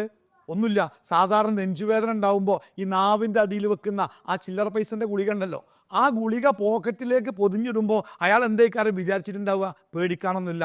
അഥവാ വല്ല വേദന ഉണ്ടായാൽ ഈ ഗുളിക എടുത്തുകാണ്ട് നാവിൻ്റെ താഴെ വെച്ചാൽ മതിയല്ലോ എന്നൊരു പക്ഷേ ആ ഗുളിക പേഴ്സിലേക്ക് വെച്ചുമ്പോൾ അയാൾ വിചാരിച്ചിട്ടുണ്ടാവാം. പക്ഷേ ആ ഗുളിക എടുത്ത് തൻ്റെ നാവിൻ്റെ അടിയിലേക്ക് വെക്കാനുള്ള സമയം പോലും കിട്ടിയില്ല. ആ വലിയ ആരോഗ്യവാനായ മനുഷ്യൻ അങ്ങനെട്ട് കുഴഞ്ഞ്. ഞങ്ങളുടെയൊക്കെ അങ്ങാടിയിൽ ഒരു വലിയ കാറിൽ വന്നിട്ട് ഒരു കൂൾബാറിൻ്റെ മുമ്പിൽ നിർത്തിയിട്ട് അവിടെ കയറി ഒരു വെള്ളം ചോദിച്ച ഒരാൾ, ആ വെള്ളവുമായിട്ട് കൂൾബാറിലെ വ്യക്തി അദ്ദേഹത്തിൻ്റെ മുമ്പിലേക്ക് എത്തും മുമ്പേ ആ മേശൻ്റെ ഉള്ളിലേക്കാണ് കുഴഞ്ഞു വീണ് അദ്ദേഹത്തെ താങ്ങിയെടുത്ത് അദ്ദേഹത്തിൻ്റെ കാറിൽ കയറ്റാൻ നോക്കിയപ്പോൾ ആ കാറിൻ്റെ ഡോറ് ഒരു നമ്പറിലാണ് ലോക്ക് ചെയ്ത്. ആ നമ്പർ ഏതാ അറിയാത്ത തുറക്കാൻ പറ്റിയില്ല. അവസാനം അതേ കൂൾബാറിലേക്ക് പൈനാപ്പിൾ ഇറക്കാൻ വേണ്ടി വന്ന ഒരു ഗുഡ്സ് ഓട്ടോറിക്ഷൻ്റെ ബാക്കിൽ പൈനാപ്പിളിൻ്റെ അടിയിൽ ഇയാളെ ചുരുട്ടി വെച്ച് കിടത്തിയിട്ട 3/4 കിലോമീറ്റർ അപ്പുറത്തുള്ള ആശുപത്രിക്ക് എത്തിച്ചത്. അവിടെ എത്തിയപ്പോഴേക്ക് അയാൾ മരിച്ചിട്ടുണ്ട്. അതായത് ഒരു മനുഷ്യൻ്റെ ജീവിതത്തിൽ ഏത് സമയത്ത് കടന്നു വരുമെന്നറിയാത്ത ഈ ഇരിക്കുന്ന ഇരിപ്പിൽ, ആ കസേരയിൽ അങ്ങനെ തന്നെ നമ്മൾ ഇരുന്ന് എണീക്കാൻ കഴിയാത്ത വിധം, ഉള്ളിലേക്ക് നമ്മൾ വലിച്ച വായു പുറത്തേക്ക് വരാൻ കഴിയാത്ത വിധം അത് അവിടെ തന്നെ നിന്നു പോകുന്ന മനുഷ്യ ജീവിതത്തിൽ അവൻ്റെ നെഞ്ചിൻ്റെ വാരിയലുകൾക്കിടയിൽ ഒരു വിരലിങ്ങനെ ചേർത്ത് വെച്ചാൽ ഒരു നേരിയ തുടിപ്പുണ്ട്. ആ തുടിപ്പ് നിന്നുപോയാൽ സംഭവിക്കുന്ന സംഗതിയാണ് ഈ മരണം. അപ്പം ഏത് സമയത്തും മനുഷ്യൻ്റെ ജീവിതത്തിലേക്ക് കടന്നു വന്നേക്കാവുന്ന മരണത്തെക്കുറിച്ച് ഒരു മനുഷ്യൻ്റെ മനസ്സിൽ ബോധമുണ്ടെങ്കിൽ അതവൻ്റെ ജീവിതത്തിൽ വലിയ പരിവർത്തനങ്ങൾ ഉണ്ടാക്കും. നമ്മളതിന് സാക്ഷിയാണ്. നമ്മുടെ ചുറ്റുഭാഗത്തെ ഒരുപാട് ആളുകൾ അതിന് സാക്ഷിയാണ്. ഇങ്ങനെ എല്ലാ വേണ്ടാത്തറവും ചെയ്ത് ജീവിക്കുന്ന ചില ആൾക്കാർ 2-3 മാസം പോലെ കാണൂല. പിന്നെ കാണാം പള്ളിയിൽ 1-ാമത്തെ സൊഫിൽ 5 നേരം നിസ്കരിക്കാൻ വരുന്നു. എൻ്റെ മൂപ്പർക്ക് പറ്റിയ ഒന്നുമില്ല, മൂപ്പർക്ക് ഒരു ബ്ലോക്ക് ബ്ലോക്കൊക്കെ ഉണ്ടായിട്ട് ഇപ്പോൾ ഒരു ബൈപ്പാസൊക്കെ കഴിഞ്ഞാണ്ട് പണ്ട് ഇറങ്ങിയിട്ടുള്ളൂ, വീട്ടിൽ നിന്ന് ഇപ്പം നടക്കാൻ തുടങ്ങിയിട്ടുള്ളൂ, അതുകൊണ്ട് ഇപ്പോൾ പള്ളിയിലൊക്കെ വരലുണ്ട്. എന്താ നിങ്ങൾ ഒന്ന് പേടിച്ചതാണ്. അതുകൊണ്ട് ആ പ്രവാചകൻ പറഞ്ഞ് നിങ്ങൾ ധാരാളമായി മരണത്തെക്കുറിച്ച് ഓർത്തുകൊണ്ടിരിക്കണം കേട്ടോ. ആ മരണത്തെക്കുറിച്ച് ഓർമ്മിക്കാനാണ് നിങ്ങൾ ഖബർ സിയാർത്ത് ചെയ്യണം. ഖബറുകൾ കാണുമ്പോൾ ആ ഖബറിൻ്റെ അടുത്ത് നിങ്ങൾ പോകണം. അത് ആരെ ഖബറും ആവാം, മുസ്ലിമിൻ്റെ ഖബറിൻ്റെ അടുത്തേ പോകാവുന്നില്ല, ഏത് ഖബറിൻ്റെ അടുത്തും പോവാം. എന്തിനാ ഖബറിൻ്റെ അടുത്ത് പോകണേ? രണ്ട് കാര്യങ്ങൾക്കാ. ഒന്ന്, ആ ഖബർ സന്ദർശിക്കുന്ന മനുഷ്യൻ്റെ മനസ്സിൽ പടച്ചോനെ ഇന്നലെ വരെ ഇന്നെപ്പോലെ ഇന്നേക്കാൾ കഴിവോടുകൂടി ഈ ലോകത്ത് ജീവിച്ച ആളാണല്ലോ, എന്താപ്പ കിടക്കണ അവസ്ഥ എന്ന് ഒരു നിമിഷം ചിന്തിച്ചാൽ അത് നമ്മുടെ മനസ്സിൻ്റെ ഉള്ളിൽ തിരിച്ചറിവിൻ്റെ ഒരു കുളത്തുണ്ടാക്കും. അതുകൊണ്ട് നിങ്ങൾ ഖബറുകൾ സന്ദർശിക്കണം. അത് നിങ്ങളുടെ മനസ്സിൽ മരണത്തെക്കുറിച്ചുള്ള ബോധ്യമുണ്ടാക്കും എന്നാണ് പ്രവാചകൻ പഠിപ്പിച്ചത്. അതുകൊണ്ട് തന്നെ നമ്മുടെ ജീവിതത്തിൽ എപ്പോഴും നമ്മൾ ഒരു മരണത്തെക്കുറിച്ചുള്ളൊരു ബോധം, നമ്മുടെ അബ്ദുസത്താർ കൂളിമാട് രസകരമായിട്ട് ഈ വിഷയം അവതരിപ്പിക്കാറുണ്ട്. അദ്ദേഹം പറഞ്ഞ് നമ്മൾ ഈ വീടൊക്കെ ഉണ്ടാക്കിയാണ്ട് വീടിൻ്റെ ഈ നമ്മൾ ലിവിങ് റൂമിൽ ഒരു ഷോക്കേഴ്സ് ഉണ്ടാകുമല്ലോ, അതിൻ്റെ ഉള്ളിൽ നമ്മൾ കുട്ടികൾക്ക് കിട്ടിയ ട്രോഫിയൊക്കെ പാത്ത് വെക്കും. ചില ആൾക്കാർ അടുക്കളയിലെ ഗ്ലാസും പ്ലേറ്റൊക്കെ കൊണ്ട് പാത്ത് വെക്കും. അങ്ങനെ അതൊക്കെ ഇങ്ങനെ പാത്ത് വെക്കുന്ന ആ ഷോക്കേഴ്സിൻ്റെ ഉള്ളിൽ എന്ത് ചെയ്യുന്നുണ്ട്, ഒരു 3 വെള്ളത്തുണി, ഒരു മനുഷ്യൻ്റെ മയ്യത്ത് കഫൻ ചെയ്യാനുള്ള ഒരു 3 വെള്ളത്തുണി അതിൻ്റെ ഉള്ളിൽ കൊടുത്തുകൊണ്ട് പൊതിഞ്ഞ് വെക്കുക. ആ തുണി ഇങ്ങനെ പുറത്തേക്ക് കാണണം. അപ്പോൾ ആൾക്കാരിങ്ങനെ വന്ന് ഇരുന്നിട്ട് ലിവിങ് റൂമിൽ ഇരുന്ന് ഇങ്ങനെ അന്തം വിട്ട് അങ്ങോട്ടും ഇങ്ങോട്ട് നോക്കുമ്പോൾ എന്താപ്പോൾ അവിടെ ഒരു 3 ചീല കാണുന്നത്? അതൊന്നുമല്ല. അപ്പം എന്തായാലും ഇപ്പോൾ ഒരാൾ മരിക്കുമല്ലോ ഒരു പെരിയിൽ. അങ്ങനെ മരിക്കുമ്പോൾ അപ്പം തുണിക്കടയ്ക്ക് പാഞ്ഞുകാണ്ട് നട്ടപ്പാതിലേക്ക് തുണിക്കട തുറപ്പിച്ചുകാണ്ട് ബുദ്ധിമുട്ടാക്കേണ്ട, മയ്യത്ത് കഫൻ ചെയ്യാനുള്ള തുണിയാണതെന്ന് പറഞ്ഞു നോക്കേണ്ടി. ആ വന്ന ആൾക്കാരിൽ വലിയ മാറ്റം ഉണ്ടാവും. വർത്തമാനങ്ങളൊക്കെ മാറും, വേണ്ടാത്ത വർത്തമാനത്തേക്കൊന്നും പോവില്ല. എത്ര പെട്ടെന്ന് കാര്യം മാറ്റം ഉണ്ടാവും കാര്യങ്ങൾ. അതുപോലെ ഒരു വീടുണ്ടാക്കുമ്പോൾ ആ വീടിൻ്റെ ലിവിങ് റൂം സിറ്റൗട്ടൊക്കെ അത്യാവശ്യം വലുതായിട്ട് ഉണ്ടാക്കുക. അപ്പോൾ മക്കൾ ചോദിക്കും ഇത്ര വലിപ്പമാണോ? എന്തിനാണ്? ഒന്നുമില്ല, നമ്മളെ പെരീത്ത ആൾക്കാരൊക്കെ മരിക്കുമല്ലോ, ആ മരിക്കുമ്പം ഒരു 10-25 ആൾക്ക് നിന്ന് നിസ്കരിക്കാൻ പറ്റിയ ഒരു റൂം ഉണ്ടായിക്കോട്ടെ. ഒരു കുളിമുറി ഉണ്ടാക്കുമ്പോൾ ആ ബാത്റൂം ലേശം വലുതായിട്ട് ഉണ്ടാക്കുക. അപ്പോൾ വീട്ടുകാർ ചോദിക്കും എന്തിനത്ര വലുപ്പത്തിലെ ബാത്റൂം? അപ്പോൾ ഓരോട് പറയാം, അതെ മരിച്ചു എന്ന് കേൾക്കുമ്പോൾ പിന്നെ നമ്മളൊക്കെ നാട്ടിൽ സംഭവങ്ങൾ, ഒരാൾ മരിച്ചു എന്ന് കേട്ടാൽ കാണാം ഒരാൾ അയലോകത്ത് കൂടുന്നു. എന്തിനാണ്? കമ്പിപ്പാര കൂടുകയാണ്. അതെന്തിനാ? അയാൾ തച്ചൊല്ലാനാ? അതിനല്ല. പിന്നെ എന്താ പറയുക, റൂം കുഴി കുത്തി ഓട്ടം ഉണ്ടാക്കാൻ, മയ്യത്ത് കുളിപ്പിക്കാനേ റൂമിന് കുഴി കുത്തിയിട്ട് ചുമരിന് ഓട്ടം ഉണ്ടാക്കി പൈപ്പിട്ട് കാണാൻ അപ്പുറം എന്തൊക്കെ ബേജാററിയുന്നത്. അപ്പോൾ ഒരു മയ്യത്ത് കുളിപ്പിക്കാൻ പറ്റുന്നൊരു ബാത്റൂം പെരയിലുണ്ടായിക്കോട്ടെ. അങ്ങനെ ഒരു അപ്പം ചില ആൾക്കാർക്ക് തോന്നും അങ്ങനെ ബാത്റൂമിൽ നിന്ന് മയ്യത്ത് കുളിപ്പിക്കാൻ പറ്റുമോ? ജീവനുള്ള നമ്മളെ എവിടുന്ന കുളിക്കൽ? ജീവനുള്ള മനുഷ്യന് കുളി നിർബന്ധമാണല്ലോ. നമ്മൾ ജനാപത്ത് കാലമ്പോൾ കുളിക്കൽ നിർബന്ധമാണ്. അപ്പോൾ ഈ ജീവനുള്ള മനുഷ്യൻ എവിടുന്ന കുളിക്കൽ? ഈ ബാത്റൂമല്ലേ. അപ്പം പിന്നെ ജീവനുള്ള കാലത്ത് ആ ബാത്റൂമിൽ നിന്ന് കുളിക്കാൻ പറ്റുമെങ്കിൽ പിന്നെ മരിച്ച മനുഷ്യനെ കുളിപ്പിക്കാൻ എന്താ പ്രയാസം? അപ്പോൾ ഒരു മയ്യത്ത് കടത്തിയിട്ട് കുളിപ്പിക്കാൻ മാത്രം വലിപ്പമുള്ളൊരു ബാത്റൂം ഉണ്ടാവട്ടെ. അങ്ങനെ ഒരു ബാത്റൂമും അങ്ങനെ റൂമും ഒക്കെ നമ്മുടെ വീട്ടിലുണ്ടാവുമ്പോഴേ നമ്മുടെ വീടിൻ്റെ ഉള്ളിലേക്ക് കയറുമ്പോൾ നമ്മുടെ മനസ്സിൻ്റെ ഉള്ളിൽ ഒരു ചെറിയ ബോധ്യം ഈ സംഗതിയെക്കുറിച്ച് എപ്പോഴും ഉണ്ടായിക്കൊണ്ടേയിരിക്കും. അപ്പം നമ്മുടെ ജീവിതത്തിൽ മരണത്തെക്കുറിച്ച് ഓർമ്മപ്പെടുത്തുന്ന സംഗതികളും സംസാരങ്ങളും നമ്മുടെ മക്കളുമായിട്ടൊക്കെ വീട്ടിൽ നമ്മൾ ഭക്ഷണം കഴിക്കുക, അതേപോലെ കൂടിയിരുന്ന് സംസാരിക്കുമ്പോഴൊക്കെ പല കാര്യങ്ങളെക്കുറിച്ചും സംസാരിക്കാറുണ്ട്. ആ സംസാരത്തിൻ്റെ കൂട്ടത്തിൽ മരണം ഒരു വാർത്തയായിട്ട് വരണം. നമ്മുടെ പരിസരങ്ങളിൽ പെട്ടെന്ന് മരിക്കുന്ന, കുഴഞ്ഞു മരിക്കുന്ന, അപകടത്തിൽ മരിക്കുന്ന, ചെറുപ്രായത്തിൽ മരിക്കുന്ന അത്തരം മരണത്തിൻ്റെ വാർത്തകൾ നമ്മുടെ നാട്ടിലുണ്ടാകുമ്പോൾ ആ വാർത്തകൾ നമ്മുടെ വീട്ടിൽ കൂടി അതൊരു വാർത്തയായിട്ട് മാറണം. നബി സല്ലല്ലാഹു അലൈഹി വസല്ലമയോട് ഒരാൾ ചോദിച്ചു, റസൂലേ അയ്യുൽ മുഅ്മിനി അഖിയസ്, അയ്യുൽ മുഅ്മിനി അഖിയസ്, അള്ളാഹുവിൻ്റെ പ്രവാചകരെ ഏറ്റവും ബുദ്ധിമാനായ സത്യവിശ്വാസി ആരാണ്? അപ്പം ഞാൻ നിങ്ങളോട് ചോദിക്കുകയാണ്, ഏറ്റവും ബുദ്ധിമാനായ സത്യവിശ്വാസി ആരാണ്? നിങ്ങളെന്താ പറയുക? അബുദാബിയിൽ വന്നിട്ട് ഇന്ന ഏർപ്പാട് ചെയ്ത് അയാൾക്ക് 10-12 കടണ്ട്, ഇത്ര ഉറുപ്പ്യുണ്ട്, ഭയങ്കര സമ്പന്നനാണ്, അയാളൊക്കെയാണ് ബുദ്ധിയുള്ള മനുഷ്യന്മാർ എന്ന് നമുക്ക് തോന്നിയാൽ അത് ഏറ്റവും വലിയ തെറ്റാ. കാരണം ഈ പറയപ്പെട്ട സംഗതി ഒന്നും ഒരുപക്ഷെ അയാൾക്കൊരു ഉപകാരം ചെയ്യാതെ വരും. നമ്മുടെ യൂസുഫ് അലി സാഹിബ് പറഞ്ഞില്ലേ, അദ്ദേഹത്തിൻ്റെ അമ്മക്ക് അസുഖം ഉണ്ടായപ്പോൾ അദ്ദേഹം ഡോക്ടർമാരെ വിളിച്ചു പറഞ്ഞു, എത്ര പൈസയും ചിലവാക്കിക്കോളി, എത്ര പൈസ ഉണ്ടെങ്കിലും ഞാൻ തരാം, മരുന്ന് എവിടുന്നും വരുത്തിക്കോളി, നിങ്ങൾ ഓലെ ചികിത്സിച്ച് ജീവൻ ബാക്കിയാക്കണം എന്ന് പറഞ്ഞപ്പോൾ ഡോക്ടർമാർ പറഞ്ഞത്രേ, ഞങ്ങൾ പടച്ചോന്മാരെന്നല്ലല്ലോ, ഉമ്മ മരിച്ചു. അപ്പോൾ അദ്ദേഹം പറയുന്നതേ, എൻ്റെ കയ്യിലെ നോട്ടുകെട്ടുകൾക്ക് ഒരു കടലാസ് കഷ്ണത്തിൻ്റെ വില പോലുമില്ല എന്ന് എനിക്ക് മനസ്സിലാക്കി തന്നൊരു സംഭവമാണതെന്നാ. നമ്മുടെ ധനക്ക് അങ്ങനെ കാരണം എത്ര പൈസ ഉണ്ടെങ്കിലും ഒരു ഉറുപ്പ്യ പോലും ഉപയോഗിക്കാൻ പറ്റാത്ത വിധം എത്ര പെട്ടെന്നേക്കാരം നമ്മൾ പോവല്ലേ. അപ്പോൾ അതുകൊണ്ട് തന്നെ നമ്മൾ ഈ ബുദ്ധിമാൻ എന്ന് പറഞ്ഞാൽ പ്രവാചകൻ പറഞ്ഞത് ഏറ്റവും ബുദ്ധിമാനായ മനുഷ്യൻ മരണത്തെക്കുറിച്ച് ധാരാളമായി ഓർമ്മിക്കുകയും മരണാനന്തര ജീവിതത്തിന് വേണ്ടി ഒരുങ്ങി നിൽക്കുകയും ചെയ്യുന്നവനാണ് യഥാർത്ഥ ബുദ്ധിമാൻ. എങ്ങനെ? മരണത്തെക്കുറിച്ച് ധാരാളം ഇടക്കാണ് എപ്പോഴും വരാൻ സാധ്യതയുണ്ട്. നമ്മുടെ പെണ്ണുങ്ങളോട് ചോദിക്കണം, മൗലവി നിങ്ങൾ എന്നാ നാട്ടിലേക്ക് പോവുക? അവിടെയൊക്കെ ചിലപ്പോൾ സാധ്യതകളെ പറയല്ലേ. എന്നാൽ നിങ്ങൾ എന്നോട് ചോദിക്കണം, അല്ല മൗലവി നിങ്ങൾ മരിക്കുമോ? ചിലപ്പം മരിക്കുക കാരണം എന്നാണോ മറുപടി? അല്ലല്ലോ. എൻ്റെ ജീവിതത്തിൽ ഞാൻ ജനിച്ചിട്ടുണ്ടെങ്കിൽ എൻ്റെ ജീവിതത്തിൽ ഏറ്റവും ഉറപ്പുള്ള സംഗതി ഏതാ? നിങ്ങൾ മരിക്കുക എന്നല്ല. എത്ര വലിയ ആശുപത്രി ആയിക്കോട്ടെ, ഡോക്ടർമാർ, വലിയ ഡോക്ടർമാർ, പേരിൻ്റെ നേരെ ABCD 26 അക്ഷരം എഴുതിയിട്ടും യോഗ്യതകൾ തീരാത്ത ഡോക്ടർമാർ വരി നിൽക്കുന്ന ആശുപത്രിയിൽ 18 വയസ്സുള്ള തലവേദനയുള്ള ഒരു പെൺകുട്ടിയെ അഡ്മിറ്റാക്കിയിട്ട് ആ ഡോക്ടർമാരുടെ തിരക്കിൻ്റെ ഇടയ്ക്കുണ്ട് ഒരാൾ വിളിച്ചു പറഞ്ഞു, ബന്ധുക്കൾ ആരുടെങ്കിലും വന്നോളി, ഈ രോഗിക്ക് വെള്ളം കൊടുക്കാനാണ്, അത്യാസന്ന നിലയിലാണ്. അത്രയൊന്നും ബന്ധുക്കളെ പ്രതീക്ഷിച്ചിട്ടില്ല, കാരണം അത്ര വലിയ രോഗം പോലെ കാഴ്ചപ്പാടില്ല. പക്ഷേ ആ രോഗിക്ക് വെള്ളം കൊടുക്കാൻ വേണ്ടി ആ കുട്ടിയുടെ പിതാവ് ആശുപത്രിയുടെ ICUവിൽ കയറിയിട്ട് അയാൾ ഡോക്ടറെ കോളറിൽ പിടിച്ചു. അയാൾ ഡോക്ടറെ ചെവി അടയ്ക്കുന്ന പൊട്ടിച്ച്. ഞങ്ങളൊക്കെ പിടിച്ചു വെച്ചു. എന്താ സംഭവം എന്നറിയോ? ഈ കുട്ടിക്ക് വെള്ളം കൊടുക്കാൻ വേണ്ടി പറഞ്ഞപ്പോൾ ആ വെള്ളം കൊടുത്തപ്പോൾ വായിലൂടെ കൊടുത്ത വെള്ളം ഇങ്ങേ ഭാഗത്തൂടെ പുറത്തേക്കിന് ഒഴുകി. അപ്പോൾ ഈ ബാപ്പ ഇങ്ങനെ പിടിച്ചു നോക്കുമ്പോൾ ആ കുട്ടി തണുത്തു പോയിട്ടുണ്ട്, എപ്പോഴോ മരിച്ചിട്ടുണ്ട്, ഇവരെ അറിഞ്ഞിട്ടില്ല. ഇത്രയും ഡോക്ടർമാർ കാവൽ നിൽക്കുന്ന ആ വലിയ ആശുപത്രിയുടെ ഉള്ളിൽ നിന്ന് മലക്കുൽ മൗത്ത് ആ മനുഷ്യൻ്റെ ആത്മാവുമായി പോയത് കീ എന്ന ഒരുപാട് ഉപകരണമുണ്ട് ചോരുമലൊക്കെ. ആ ഉപകരണങ്ങൾ പോലും അറിയാതെ ഈ വ്യക്തി മരിച്ചിരിക്കുന്നു.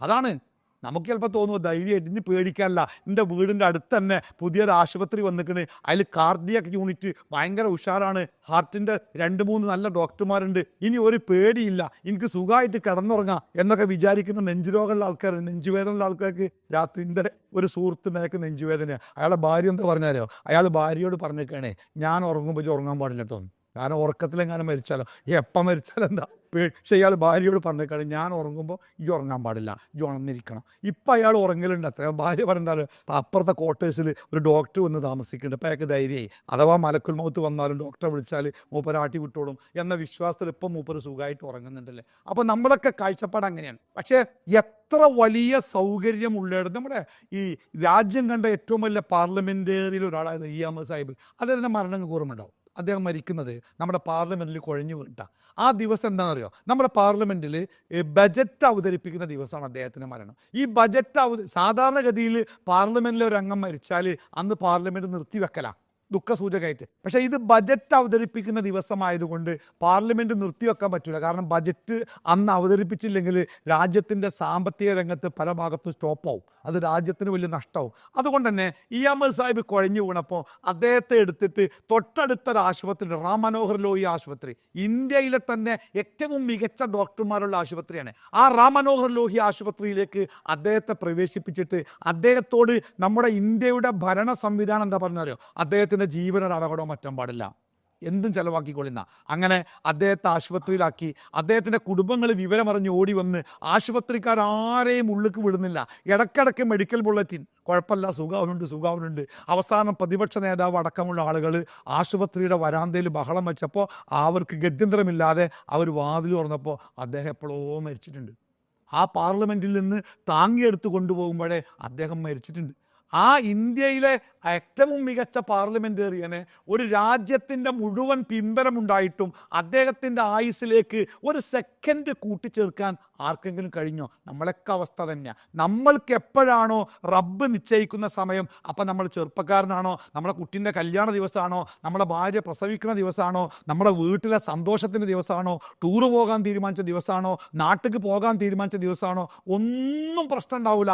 ആ കറക്റ്റ് സമയത്ത് അതവിടെ തീരും. അതുകൊണ്ട് എപ്പോഴും മരണത്തെക്കുറിച്ചുള്ളൊരു ചിന്ത നമ്മുടെ മനസ്സിൽ എവിടെയെങ്കിലും അതിൻ്റെ ഒരു ഓർമ്മപ്പെടുത്തൽ ഇങ്ങനെ എപ്പോഴും ഉണ്ടാവുക എന്നല്ലേ ജീവിതത്തിലെ ബുദ്ധിയുടെ അവൻ്റെ ആ എന്താ പറയുക അവൻ്റെ ഭൗതിക തലത്തിൻ്റെ വർധനവിൻ്റെ അടയാളമാണെന്ന പ്രവാചകൻ നമുക്ക് പഠിപ്പിച്ചെന്നും. അതുകൊണ്ട് എപ്പോഴും അങ്ങനെ ഒരു ചിന്ത മനസ്സിലുണ്ടാവണേ എപ്പോഴും നല്ലതാണ്. അതിന് ശേഷം റസൂല് പറഞ്ഞത് മരണത്തിന് ശേഷമുള്ള ജീവിതത്തിന് വേണ്ടി ഒരുങ്ങി നിൽക്കുകയും വേണമെന്നാണ്. കാരണം ഇപ്പോൾ നമ്മുടെ നാട്ടിൽ ആകപ്പാടൊരു പാട്ടുണ്ട്, എല്ലാവരും കേട്ടുകൊണ്ടിരിക്കുന്ന പാട്ട് എന്താണ്? സക്കറാത്തുൽ മൗത്ത്. ആ, എന്ത് സുഖമെന്നില്ലേ? ഒരു സുഖമില്ലാത്ത സംഗതിയാണ്. പക്ഷേ ഈ ഇസ്ലാമിനെ ഇഷ്ടമില്ലാതിരിക്കുകയും എന്നാൽ മുസ്ലിങ്ങളെ ഒഴിവാക്കാൻ പറ്റാത്തവരുമായ ഒരു വിഭാഗമുണ്ട് ലോകത്ത്. അവർ ഏറ്റവും ഏറെ പ്രോത്സാഹിപ്പിക്കുന്ന സംഗതിയാണ് ഈ സൂഫി വിശ്വാസം. ഈ സൂഫിസത്തിൻ്റെ വിശ്വാസം ഭ്രാന്തായാൽ എന്ത് ഈ സൂഫിസത്തിൽ ഇപ്പം നമ്മളും അള്ളാഹുവും തമ്മിലുള്ള ബന്ധം എന്താ അറിയോ? ഇബാദത്ത് ചെയ്ത് അള്ളാഹുവിൻ്റെ ഇഷ്ടം നേടുക എന്നുള്ളതാണ് നമ്മുടെ വിശ്വാസം. പക്ഷേ സൂഫി വിശ്വാസപ്രകാരം അള്ളാഹിൻ്റെ ഇഷ്ടമല്ല, അള്ളാഹിനെ പ്രണയിക്കുക.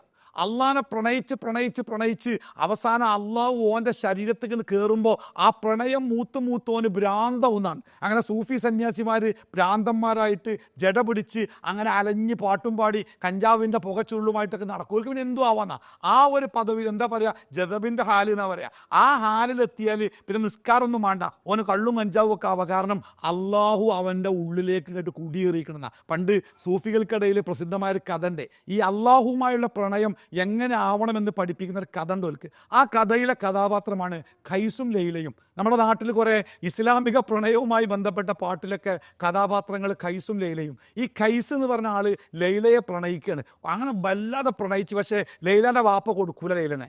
അങ്ങനെ ഇയാൾ എല്ലാ ശ്രമം നടത്തിയിട്ടും ലൈലാനെ കിട്ടാതെ വന്നപ്പോൾ ഇയാൾ അങ്ങനെ ഭ്രാന്തനായിട്ട് അലഞ്ഞു നടക്കണം മരുഭൂമി കൂടെ.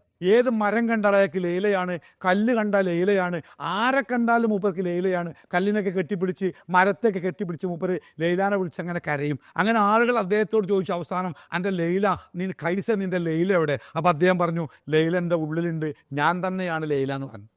അതാണ് ഈ ഖൈസുല്ലി. അപ്പം ആ പാട്ടിൻ്റെ വരി കണ്ടില്ല നിങ്ങൾ? എന്താണ്? ലൈലയുടെ മൂന്നാമത്തെ വരി അങ്ങനെയല്ലേ? ലൈലാൻ്റെ സുഗന്ധം പേറി ഇടവഴിയിലൂടെ ആരോ വരും എന്നൊക്കെ പറഞ്ഞുകൊണ്ട് ആ പാട്ടങ്ങനെ പോവുകയാണ്. ആ ഭ്രാന്ത് എന്ന് പറഞ്ഞാൽ നമ്മൾ ഈ കണ്ട ഈ പിന്നെ നമ്മുടെ നാട്ടിലുള്ള ഭ്രാന്തല്ല. അള്ളാഹുവിനെ പ്രണയിച്ച് അവൻ വല്ലാത്ത ഭ്രാന്തമായ അവസ്ഥയിലെത്തുമ്പോൾ മരണമൊക്കെ നല്ല രസമാണെന്നാണ് ഓന് പറഞ്ഞു വെക്കണം. എന്തായാലും സക്രാത്തുൽ മൗത്ത് അത്ര സുഖമുള്ള സംഗതി ഒന്നല്ല. ഈ ലോകത്ത് ജീവിച്ച ഏറ്റവും ശ്രേഷ്ഠനായ മനുഷ്യനാരാ? മുഹമ്മദ് നബി സ്വല്ലല്ലാഹു അലൈഹി വസല്ലമയാണ്. അദ്ദേഹത്തിന് കൊടുത്ത വിശേഷണം താരങ്ങൾ അഷ്റഫുൽ ഖൽഖാണ്. എന്താ അഷ്റഫ് പറഞ്ഞാൽ സൂപ്പർലേറ്റീവ് ഡിഗ്രിയാണ്. ഏറ്റവും ശ്രേഷ്ഠനായ മനുഷ്യനാ. ഈ ലോകത്ത് ജീവിച്ച ഇനി ജനിക്കാൻ പോണ മനുഷ്യന്മാരെ കൂട്ടത്തിൽ ഏറ്റവും ശ്രേഷ്ഠൻ നബി സല്ലല്ലാഹു അലൈഹി വസല്ലമയാണ്. ആ നബി സല്ലല്ലാഹു അലൈഹി വസല്ലമ മരിക്കുന്നതിന് തൊട്ട് മുമ്പ് ആയിഷ ബീവിയുടെ നെഞ്ചത്ത് ചാരി കിടന്നിരുന്നു. പക്ഷെ അസ്വസ്ഥത മൂക്കുമ്പോൾ പ്രവാചകന്റെ തല ആയിഷ ബീവിൻ്റെ മടിയിലേക്ക് വീഴും. ആയിഷ ബീവി വീണ്ടും അദ്ദേഹത്തെ തൻ്റെ നെഞ്ചിലേക്ക് ചേർത്തിരുത്തും, പിന്നെയും വീഴും. അങ്ങനെ വല്ലാത്ത എടങ്ങേറ് പ്രവാചകന്. അത് കണ്ട ഫാത്തിമ ബീവി കരയുന്നുണ്ട്. വാ അഖർ ബാബത്ത, നിന്റെ വാപ്പാൻ്റെ ഒരു എടങ്ങേറെ. ഫാത്തിമ ബീവി കരയാണ്. അപ്പോൾ റസൂലുള്ള ഫാത്തിമ ബീവിയെ സമാധാനിപ്പിക്കുന്നുണ്ട്. മോളെ ഫാത്തിമ, ഇന്നത്തെ ദിവസത്തോടു കൂടി വാപ്പാൻ്റെ എല്ലാ എടങ്ങേറും തീരുട്ടോ, ഇനി വാപ്പാക്കൊരു എടങ്ങേറുണ്ടാവില്ല. അങ്ങനെ ആ പ്രവാചകൻ ഇങ്ങനെ എടങ്ങേറ് അതതിൻ്റെ മൂർധന്യാവസ്ഥയിലെത്തിയപ്പോൾ പ്രവാചകൻ ആകാശത്തേക്ക് വിരൽ ചൂണ്ടിയിട്ട് ലാ ഇലാഹ ഇല്ലല്ലാ അലാ ഇന്നലിൽ മൗതി സക്കറാത്ത്. അറിയണം, മരണത്തിന് വല്ലാത്ത ഒരു സക്കറാത്ത്, വല്ലാത്ത ഒരു എടങ്ങേറ്, ഒരു പ്രയാസമുണ്ട് കേട്ടോ എന്ന് അതനുഭവിച്ചുകൊണ്ടാണ് മുഹമ്മദ് നബി സല്ലല്ലാഹു അലൈഹി വസല്ലമ ഈ ലോകത്തിന് പഠിപ്പിച്ചു കൊടുത്തത്. ആ മരണം ജീവിതത്തിലെ അനിവാര്യത. പണം കൊടുത്താലോ സ്വാധീനം ഉണ്ടെങ്കിലോ നമ്മൾ ശ്രമിച്ചാലോ ഒരു സെക്കൻഡ് പോലും അതിന്ന് മാറാനോ മാറി നിൽക്കാനോ ഒഴിഞ്ഞു നിൽക്കാനോ നമുക്ക് സാധിക്കൂല. അപ്പം പിന്നെ എന്താ പറ്റുക? അപ്പം അതാണ് റസൂല് പറഞ്ഞത്, മരണം അനിവാര്യമായിരിക്കെ ആ മരണത്തിനു ശേഷമുള്ള ജീവിതത്തിൽ കഷ്ടപ്പെടാതിരിക്കാൻ. ഇപ്പം നിങ്ങളുടെ പണിയെടുക്കണം. ഇപ്പം കുറേ ആൾക്കാർ കുറേ കാലമായി പണിയെടുക്കുന്നത്. ഇവിടെ അബുദാബി ഭരണകൂടം ഒരു നിയമം പ്രഖ്യാപിക്കുകയാണ്. 2025 മാർച്ചോടുകൂടി കേരളത്തിൽ നിന്ന് വന്ന എല്ലാ ആളുകളും അവരുടെ ജന്മനാട്ടിലേക്ക് തിരിച്ചു പോയിക്കൊള്ളണം എന്നൊരു നിയമം ഒരു 6 മാസം മുമ്പേ ഇവിടെ നടപ്പാക്കാൻ ഇവിടെ അത് ഒരു ഓർഡിനൻസ് ആയിട്ട് വരികയാണ്. 6 മാസത്തിന് ഡേറ്റ് വെച്ചിട്ട് ആ മാസത്തോടു കൂടി എല്ലാവരും നാട്ടിലേക്ക് പോയിക്കൊള്ളണം. അപ്പം നിങ്ങളിങ്ങനെ നോക്കി എങ്ങനെ ഈ നിയമത്തിനെ മറികടക്കാൻ വല്ല മാർഗമുണ്ടോ, എന്തെങ്കിലും സംവിധാനമുണ്ടോ? ഒന്നുമില്ല. പോയേ പറ്റൂ എന്നറിഞ്ഞാൽ പിന്നെ എന്താ നമ്മൾ ചെയ്യേണ്ടേ? പോയേ പറ്റൂ, പോകൽ നിർബന്ധമാണ്. ആ ഡേറ്റിൽ നമ്മൾ ഈ നാട് വിട്ടിരിക്കണം എന്ന് ഉറപ്പായാൽ പിന്നെ എന്താ ചെയ്യേണ്ടത്? തിരിച്ച് നാട്ടിലെത്തിയാൽ കുഴപ്പമില്ലാതെ ജീവിക്കാനുള്ള മാർഗം ഇപ്പോൾ പ്ലാൻ ചെയ്യണം. 6 മാസം കൂടിയുണ്ട്, 2 കൊല്ലം കൂടിയുണ്ട്. ആ കിട്ടുന്ന ശമ്പളം, ആ കിട്ടുന്ന വരുമാനം അതൊന്ന് കൃത്യമായി സൂക്ഷിച്ചിട്ട് നാട്ടിലെത്തിയാൽ വേറെ മാർഗ്ഗമൊന്നും ജീവിക്കാൻ ഒരു മാർഗ്ഗമല്ല, ആകപ്പാടൊരു പെര ഉണ്ടാക്കിയിട്ട് അതിൻ്റെ കടം വീട്ടാനുണ്ട്. അതുകൊണ്ട് നാട്ടിൽ പോയാൽ പട്ടിണി കിടക്കാതിരിക്കാൻ എന്താണോ ചെയ്യേണ്ടത് അത് ഇവിടെയുള്ള സമയത്ത് സമാഹരിച്ച് വെക്കുന്നവനാരോ അവനാണ് ബുദ്ധിമാൻ അല്ലേ. നമ്മളെന്താ പറയുക, ഓൻ ബുദ്ധിയുള്ളവനാണ്, ആ നിന്ന കാലത്തെ 10 ഉറുപ്പ്യ ഉണ്ടാക്കി അതുകൊണ്ട് ഓന് കുഴപ്പമില്ലാതെ നാട്ടിൽ നമ്മൾ കിട്ടിയ പൈസയൊക്കെ മന്തിയും ബിരിയാണി നിന്നും തീർത്ത് അതുകൊണ്ട് ഇപ്പം കഞ്ഞി കുടിക്കാൻ ഗതിയില്ലാതെ പട്ടിണി കിടക്കാലോ, ഓന് ബുദ്ധി ഉണ്ടായിനി, അതുകൊണ്ട് സമ്പാദിച്ചത് കൊണ്ട് ഓനിപ്പോൾ കുഴപ്പമില്ല. അതാ റസൂല് പറഞ്ഞേ, ഏറ്റവും നല്ല ബുദ്ധിമാൻ എന്ന് പറയുന്നത് മരണം എപ്പോഴും എൻ്റെ ജീവിതത്തിലേക്ക് വന്നെത്തേക്കാം, ആ മരണത്തിന് ശേഷം ഞാൻ ഒറ്റക്കാണ്, മക്കളില്ല, കുടുംബമില്ല, രാഷ്ട്രീയമല്ല, സ്വാധീനമില്ല, സംവിധാനമല്ല, ഒന്നുമില്ല, ഒറ്റക്കാകുന്ന ലോകത്ത് ഞാൻ ഒറ്റപ്പെടാതിരിക്കാൻ ഞാൻ എന്തെങ്കിലുമൊക്കെ ചെയ്തു വെക്കേണ്ടതുണ്ട്. മരണത്തിന് മുമ്പ് ഞാൻ ഒരുങ്ങി നിൽക്കണം. അപ്പം നിങ്ങൾക്കൊരാൾക്ക് നാളെ ഇവിടുന്ന് ദുബൈയിലേക്ക് പോകണം, ദുബൈയിലേക്ക് പോകാൻ വാഹന ഗതാഗത സംവിധാനം ഒന്നും നിങ്ങളെടുത്തില്ല, പോകാൻ ഒരു മാർഗ്ഗം ഇല്ലാതെ നിൽക്കുമ്പോഴാണ് ഒരു സുഹൃത്ത് വന്ന് പറഞ്ഞു, നോക്ക് നാളെ ഞാൻ ദുബായി പോകുന്നുണ്ട്, ഇജ്ജ് പോരുന്നുണ്ടോ? നാളെ ഞാൻ ദുബായി പോകുന്നുണ്ട്, ഈ പോരുന്നോ? എങ്ങനെ നിങ്ങൾ പോകണേ? ഞാൻ കാറിലാണ്. ആരല്ല, വേറെ ആരുമില്ല. ഇതാ ഞാനുണ്ട് കേട്ടോ, ആയിക്കോട്ടെ എന്നാ ഒരുങ്ങിക്കോ. അയാളാ പോയി. അപ്പോഴാണ് നമ്മൾ ആലോചിച്ചേ, എപ്പോഴാണ് അയാൾ പോണേന്ന് ചോദിക്കാൻ മറന്ന്. രാവിലെ പോകുമോ, ഉച്ചക്ക് പോകുമോ, വൈകുന്നേരം പോകുമോ ചോദിക്കാൻ മറന്ന്. പിന്നെ എങ്ങനെ വിളിച്ചിട്ട് മൂപ്പരെ കിട്ടുന്നില്ല. എപ്പോഴാ പോകുകയെന്ന് ചോദിച്ചിട്ടില്ല. അയാളൊപ്പം പോയില്ലെങ്കിൽ പോക്ക് നടക്കൂല, അതുകൊണ്ട് അയാളുടെ കൂടെ പോയേ പറ്റൂ. അയാൾ എപ്പോഴാണ് പോവുക അത് ചോദിക്കാൻ മറന്ന്. അയാൾ എപ്പോഴാണ് പോവുകയെന്ന് അറിയില്ല. എന്നാൽ അന്നിപ്പോൾ ഈ ക്ലാസ് കഴിഞ്ഞ് വീട്ടിൽ പോയാൽ ഞങ്ങൾ എന്താ ചെയ്യുക?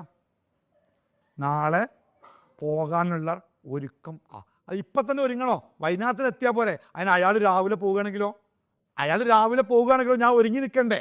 നമ്മുടെ ജീവിതത്തിലേക്ക് എപ്പോഴാണ് കടന്നു വരിക എന്ന് അത് അള്ളാഹു നമ്മളോട് ചെയ്ത വലിയൊരു സന്തോഷം കേട്ടോ, ഒരു അനുഗ്രഹമാണ്. എന്തെങ്കിലും മരിക്കുന്നില്ല ഉറപ്പ്, ആ മരണം എപ്പോഴാണ് നടക്കുക എന്ന് അള്ളാഹു നേരത്തെ അറിയിച്ചിരുന്നെങ്കിൽ എന്തായിക്കാരം നമ്മളെ അവസ്ഥ അല്ലേ. 10 മാസം ഫെബ്രുവരി, നമ്മളെ കൂട്ടത്തിൽ ഒരാൾ അയാൾ മാർച്ച് 1-ാം തീയതി മരിക്കുന്നു, പടച്ചോ നേരത്തെ അറിയിച്ചു കൊടുത്താലേ മരിക്കാൻ മൂപ്പരുണ്ടാവില്ല. മാർച്ച് 1 ഉരുകി മൂപ്പര് തീർന്നിട്ടുണ്ടോ അല്ലേ? അള്ളാഹിൻ്റെ നിയമത്തെ മരണത്തിൻ്റെ തൊട്ട് മുമ്പത്തെ സെക്കൻഡ് വരെ ചിരിച്ച് കളിച്ച് സന്തോഷത്തോടെ ജീവിക്കുക അള്ളാഹു നമുക്ക് തന്ന വലിയൊരു അനുഗ്രഹമാണ്. ആ മരണത്തിൻ്റെ ദിവസങ്ങാനും പടച്ചോ നേരത്തെ അറിയിച്ചാൽ എന്തേക്കാരം നമ്മുടെയൊക്കെ ജീവിതത്തിൻ്റെ അവസ്ഥ അല്ലേ. പക്ഷേ ആ മരണം മുമ്പിലുണ്ട് എന്ന ബോധത്തോടൊപ്പം ആ മരണത്തിന് ശേഷം നമ്മൾ ഒറ്റപ്പെട്ടു പോകാതിരിക്കാൻ ശ്രദ്ധാപൂർവം കാര്യങ്ങൾ മുന്നോട്ട് ചെയ്യുക. അതിന് ശേഷം റസൂല് പറഞ്ഞ ഒരു വാക്കുകൂടുണ്ട്, സമയം വൈകി എന്നോട് 9:15 നിർത്താൻ പറഞ്ഞത്. അങ്ങനൊക്കെ തിരക്കുള്ള മനുഷ്യന്മാരാ, 5 മിനിറ്റ് 9:30 നിർത്തും. അതുകൂടി ഒരു പറഞ്ഞ കാര്യം കൂടി നമ്മളുമായി ബന്ധപ്പെട്ടതാണ്. റസൂൽ പറയണേ, ഈ ലോകത്ത് ജീവിക്കുന്ന ഏറ്റവും ബുദ്ധിമാനായ മനുഷ്യനെ പറ്റി നീ പറഞ്ഞേ, ഈ ലോകത്ത് ജീവിക്കുന്ന ഏറ്റവും മണ്ടനായ മനുഷ്യനാരങ്ങൾ, അതായത് ഈ ലോകത്ത് ജീവിക്കുന്ന ഏറ്റവും ദുർബലനായ മനുഷ്യൻ, അതായത് അയാൾക്ക് തെറ്റാണ് എന്നറിഞ്ഞിട്ടും ആ തെറ്റിൽ നിന്ന് വിട്ടു നിൽക്കാൻ പറ്റാത്ത മനുഷ്യനാണ്. ഒരു വീട്ടിൽ ചെന്നപ്പോൾ ഒരു വീട്ടുകാരനോട് ചോദിച്ചു, നിങ്ങളെ കുട്ടികളവിടെ? അപ്പോൾ അയാൾ ഇനിയും കൊണ്ട് വീടിൻ്റെ ഉള്ളിൽ പോയിട്ട് വാതിലിങ്ങനെ കൊട്ടിയപ്പോൾ ആരെ ഉള്ളിൽ നിന്ന് കുറ്റി തുറന്ന് നോക്കുമ്പോൾ വലിയ റൂമിൽ ഒരു കുട്ടി നിലത്തിരിക്കുന്നു, ഒരു ഉമ്മ ഉണ്ട്, ഒരു സ്റ്റൂളും അങ്ങനെ ഇരിക്കുന്നു. ഈ നിലത്തിരിക്കുന്ന കുട്ടിക്ക് ഒരു 10-14 വയസ്സുണ്ട്, ഈ കസേരയിലിരിക്കുന്ന ഉമ്മക്ക് ഒരു 10-65 വയസ്സുണ്ട്.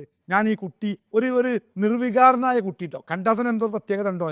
ഞാൻ സലാം പറഞ്ഞു, സലാം അടക്കിയില്ല, ഉമ്മി സലാം അടക്കിയില്ല. എന്നിട്ട് അയാൾ ആ കുട്ടിയെ ഒന്ന് കാണിച്ചു തന്നു. അങ്ങനെ തന്നെ പുറത്തിറങ്ങി. ഞങ്ങൾ ഇറങ്ങിയപ്പോൾ തന്നെ ആ വാതിലിൻ്റെ കുറ്റിയിരുന്ന ഒച്ച കേട്ട് പുറത്തിറങ്ങി എന്നോട് പറഞ്ഞു, മൂത്ത മോനാണത്, ഓനൊരു പ്രശ്നമുണ്ട്, എന്താ പറയുക, ഒരു ഇവിടെ ഇങ്ങനെ വെച്ചാൽ ഈ ചോരുമ കൂടെ ഓടി അങ്ങോട്ട് കയറും, കാരണം താഴത്തേക്കാണ് വീഴും, ജനൽമ പിടിച്ച് കയറിയിട്ട് താഴേക്കാണ് വീഴും. അപ്പോൾ ഡോക്ടർമാർ പറഞ്ഞ ചികിത്സ ഒന്നുമില്ല, ഒരു ഹൈപ്പർ ആക്ടിവിറ്റി. നിങ്ങളൊരു കാര്യം ചെയ്യുക, ഓനെ കണ്ണിമ വെട്ടാതെ നോക്കിക്കോളി, എത്ര ശ്രദ്ധ ഉണ്ടോ അത്ര ഹൈസിന് നിങ്ങളുണ്ടാവും. ശ്രദ്ധ തെറ്റിയാൽ ഓൻ ഇല്ലാതെയോ. പറഞ്ഞ മരുക്കൻ 6 മാസം കഴിഞ്ഞപ്പോൾ അയാൾ എന്നെ വിളിച്ചിട്ട് പറഞ്ഞു, കുട്ടി മരിച്ചിട്ട് പറയും. എങ്ങനെ മരിച്ചറിയോ? ഈ ഉമ്മാൻ്റെ കണ്ണ് വെട്ടിച്ച് പുറത്തിറങ്ങിയിട്ട് മുറ്റത്തൊരു മാവുണ്ട്, ആ മാവിൻ്റെ കൊമ്പത്ത് പാഞ്ഞു കയറിയിരിക്കുന്നത്, അയിമന്ന് താഴേക്ക് കണ്ട് ടൈല് പതിച്ച നിലത്തേക്ക് വീണിട്ട് തലയടിച്ച് വീണുകൊണ്ട് ആ കുട്ടി മരിച്ചു. ഒരു മരണ കുട്ടിയുടെ അടുത്തുണ്ടെന്ന് ആ വീട്ടുകാർക്ക് അറിയാവുന്നത് കൊണ്ട് അവരെ ആ മരണത്തെ ഷോക്കാക്കിയില്ല. പക്ഷേ ജീവിതത്തിൽ ഇങ്ങനെ ചില ആൾക്കാരുണ്ട്, എങ്ങനെ അറിയോ? തെറ്റാണ് എന്നറിഞ്ഞിട്ടും ആ തെറ്റിൽ നിന്ന് മാറി നിൽക്കാൻ പറ്റണില്ല, പിന്നെയും ആ തെറ്റ് ചെയ്യാം. അപ്പോൾ ആ തെറ്റ് ചെയ്യുമ്പോൾ പോലെ മനസ്സിൻ്റെ ഉള്ളിലൊരു പേടിയുണ്ട് പടച്ചോൻ. പക്ഷെ ആ പേടിനെ ഇബിലീസ് ഇങ്ങനെ ഡയല്യൂട്ട് ചെയ്യുക. എങ്ങനെ അറിയങ്ങൾ? അതെ, കുറച്ച് തെറ്റൊക്കെ നമ്മൾ ചെയ്യുക. നമ്മൾ ഇടയ്ക്കിടയ്ക്ക് നിസ്കരിക്കലില്ലേ, പള്ളി പോലില്ലേ, സക്കാത്ത് കൊടുക്കല്ലേ. നമ്മളൊക്കെ നരകത്ത് പോയാൽ പിന്നെ ആരാ സ്വർഗത്ത് പോകാണ്ടാകുക അല്ലേ? നമ്മളൊക്കെ നരകത്ത് പോയാൽ പിന്നെ ആരാ സ്വർഗത്ത് പോകാണ്ടാകുക? അതുകൊണ്ട് ഇജ്ജ് പേടിച്ചണ്ട. നരകമൊക്കെ ഭയങ്കരം തന്നെയാണ്, പക്ഷേ നമുക്കുള്ളതല്ലേ. നരകത്തിൻ്റെ ഭീകരതയൊക്കെ പറയുമ്പോഴേ തലയിൽ കൂടെ വെള്ളം പറഞ്ഞാൽ ആ വെള്ളം താഴേക്ക് ഒഴുകിയിട്ട് മടമ്പുകാലിൻ്റെ ഉള്ളിൽ കൂടെ പുറത്തേക്ക് വരുന്നതിൽ ഹദീസ് വായിക്കുമ്പോൾ നമ്മുടെ ഉള്ളിൽ ചീറിയ ഓൽക്കത് വേണം. ആർക്ക്? ഓൽക്കേ. ആരാണ് ഈ ഓല് അറിയാം? അത് വേറെ ആരോ ആണെന്നാ. നമ്മൾ തന്നെ സ്വർഗത്തിൻ്റെ വിശാലമായ ആ മനോഹരമായ പുഴയുടെ പച്ച പിടിച്ച തീരങ്ങളിൽ സ്വർണ്ണ നൂല് കൊണ്ടുണ്ടാക്കിയ ആ സോഫകളിൽ നമ്മുടെ പ്രിയപ്പെട്ട ഊർലിങ്ങളെ തോളിലിങ്ങനെ കൈയിട്ട് കണ്ട് അതിനും വേണ്ടി ഉണ്ടാക്കിയതല്ലേ പഠിച്ചോ നമ്മളതിനെ നരകത്തെക്കുറിച്ച് ഓർത്ത് ഭയപ്പെടുന്നത് എന്ന ഒരു ചിന്ത നമ്മുടെ മനസ്സിലുണ്ടായി. അള്ളാഹ് റസൂൽ പറയണേ, തെറ്റുകൾ നിരന്തരം ചെയ്യുകയും അള്ളാഹു എന്നെ ശിക്ഷിക്കുകയില്ല എന്ന ഒരു തെറ്റായ ബോധം മനസ്സിൽ കൊണ്ടു നടക്കുകയും ചെയ്യുന്ന മനുഷ്യനാണത്രേ ഈ ലോകത്ത് ജീവിക്കുന്ന ഏറ്റവും ദുർബലനായ മനുഷ്യൻ. ബുദ്ധിയുള്ള മനുഷ്യൻ ആരാണ്? മരണത്തെക്കുറിച്ച് ഓർമ്മിക്കുകയും ഒരുങ്ങുകയും ചെയ്യുന്നവൻ. ദുർബലനായ മനുഷ്യൻ ആരാണ്? എല്ലാം അറിഞ്ഞിട്ടും മാറി നിൽക്കാൻ പറ്റാതെ ആ തെറ്റ് വീണ്ടും ആവർത്തിക്കുകയും അള്ളാഹുവിൻ്റെ കാര്യത്തിൽ തെറ്റായ ഒരു മനോഭാവം കൊണ്ടുനടക്കുകയും ചെയ്യുന്നവനാരോ അവനാണ് ഏറ്റവും ദുർബലനായ മനുഷ്യൻ. അപ്പം നമ്മൾ ശക്തരായ മനുഷ്യരാവണം. എൻ്റെ ഇന്നത്തെ സംസാരത്തിൻ്റെ ഒരു സന്ദേശം അതാണ്. നമ്മൾ ബുദ്ധിയുള്ള ശക്തരായ മനുഷ്യരാവണം. എപ്പോഴും രാത്രി കിടക്കുമ്പോഴൊക്കെ രാവിലെ എണീക്കോ. ഞാനൊരു എന്താ പറയുക, ഒരു ലേഖനം, മാതൃഭൂമി പത്രത്തിലൊരു ലേഖനം വായിച്ചേ. അതിൽ അദ്ദേഹം പറയുന്നൊരു വാക്കുണ്ട്. ഈ മുസ്ലിങ്ങളുടെ അവസ്ഥ പറയണേ, രാവിലെ എണീക്കുമ്പോൾ ഒരു മുസ്ലിം ആദ്യം എന്താ പറയണ്ടേ? അൽഹംദുലില്ലാ. അതിന് കാരണം എന്താ പറയുക, ലോകത്ത് ഒരു ദിവസം ലക്ഷത്തിലേറെ ആളുകൾ ഉറക്കത്തിൽ മരിക്കുന്നുണ്ടെന്നാ. ഉറക്കത്തിൽ മരിക്കുന്നുണ്ട്, രാവിലെ പോലെ എണീക്കുന്നില്ല. വീട്ടുകാർ വന്ന് കൊട്ടി നോക്കുമ്പോൾ തണുത്ത് കിടക്കുക, എപ്പോഴോ മരിച്ചിട്ടുണ്ട്. അപ്പം ഞാൻ ഇന്ന് ഉറക്കത്തുനിന്ന് മരിക്കാതെ ഞാനിങ്ങനെ രണ്ട് കാലുമേ എണീറ്റിട്ടുണ്ടെങ്കിൽ ഞാൻ ആദ്യം സ്തുതിക്കേണ്ടത് ആരെയാണ്? എൻ്റെ റബ്ബിനെയാണ്. അത്ര ദുർബലമാണ് നമ്മുടെ ജീവിതം. അപ്പോൾ ആ ദുർബലമായ ജീവിതം നമ്മുടെ കയ്യിലുണ്ട്. ആ ദുർബലമായ ജീവിതമാണ് ഉള്ളത് എന്ന് മനസ്സിലാക്കി എപ്പോഴും ഈ ജീവിതം അവസാനിക്കുന്ന ഒരു ദിവസത്തെക്കുറിച്ച് നല്ല ചിന്തയുണ്ടാവുകയും അതിന് ശേഷമുള്ള നല്ല നാളേക്ക് വേണ്ടി ഒരുങ്ങുകയും ചെയ്യുക. തെറ്റിൽ വീണ്ടും വീണ്ടും വീണ് കരകയറാനാവാതെ വീണ്ടും കിണറ്റിൽ ചാടാൻ ശ്രമിക്കുന്ന ഒരു ബുദ്ധിയില്ലാത്ത പൊട്ടനെ പോലെ നമ്മൾ ആവാതിരിക്കുക.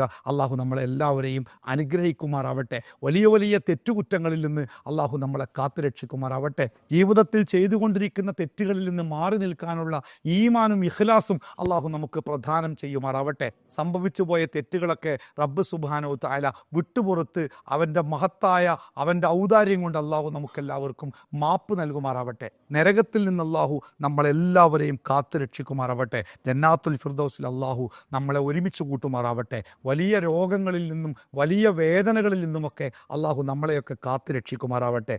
താങ്ങാനാവാത്ത കടബാധ്യതകളിൽ നിന്ന് അള്ളാഹു നമ്മളെ കാത്തു രക്ഷിക്കുമാറാവട്ടെ. തൗബ ചെയ്യാൻ പോലും സമയം കിട്ടാത്ത പെട്ടെന്നുള്ള മരണങ്ങളിൽ നിന്ന് അള്ളാഹു നമ്മളെ കാത്തു രക്ഷിക്കുമാറാവട്ടെ. എവിടെ വെച്ച് എപ്പോൾ എങ്ങനെ മരിച്ചാലും ലാ ഇലാഹ ഇല്ലല്ലാഹ് ചൊല്ലി മരിക്കാൻ അള്ളാഹു നമുക്ക് സൗഭാഗ്യം നൽകുമാറാവട്ടെ. മരണപ്പെട്ടു പോയ നമ്മുടെ മാതാപിതാക്കൾക്കൊക്കെ അള്ളാഹു മഗ്ഫിറത്തും മർഹമത്തും ചെയ്യട്ടെ. ജീവിച്ചിരിക്കുന്ന മാതാപിതാക്കളെ പൊന്നുപോലെ നോക്കുന്ന മക്കളാവാൻ അള്ളാഹു നമുക്ക് ഭാഗ്യം നൽകുമാറാവട്ടെ. നമ്മുടെ മക്കളൊക്കെ ജീവിക്കുന്നത് വളരെ അപകടകരമായ സാഹചര്യങ്ങളിലാണ്. നമ്മളെ സ്നേഹിക്കുന്ന, നമ്മളോട് കരുണ കാണിക്കുന്ന, നമുക്ക് താങ്ങാവുന്ന, നമുക്ക് വേണ്ടി പ്രാർത്ഥിക്കുന്ന സ്വാലിഹായ മക്കളായി അള്ളാഹു നമ്മുടെ മക്കളെ മാറ്റിത്തരുമാറാവട്ടെ. കുട്ടികളെ കിട്ടിയിട്ടില്ലാത്ത ആളുകൾക്ക് അള്ളാഹു സ്വാലിഹായ മക്കളെ നൽകി അള്ളാഹു അവരെ അനുഗ്രഹിക്കുമാറാവട്ടെ. റബ്ബന ആതിന ഫിദ്ദുനിയ ഹസന വഫിൽ ആഖിറതി ഹസനതൻ വഖിനാ അദാബന്നാർ. വസല്ലല്ലാഹു അലാ മുഹമ്മദിൻ വഅലാ ആലിഹി വസ്വഹ്ബിഹി അജ്മഈൻ.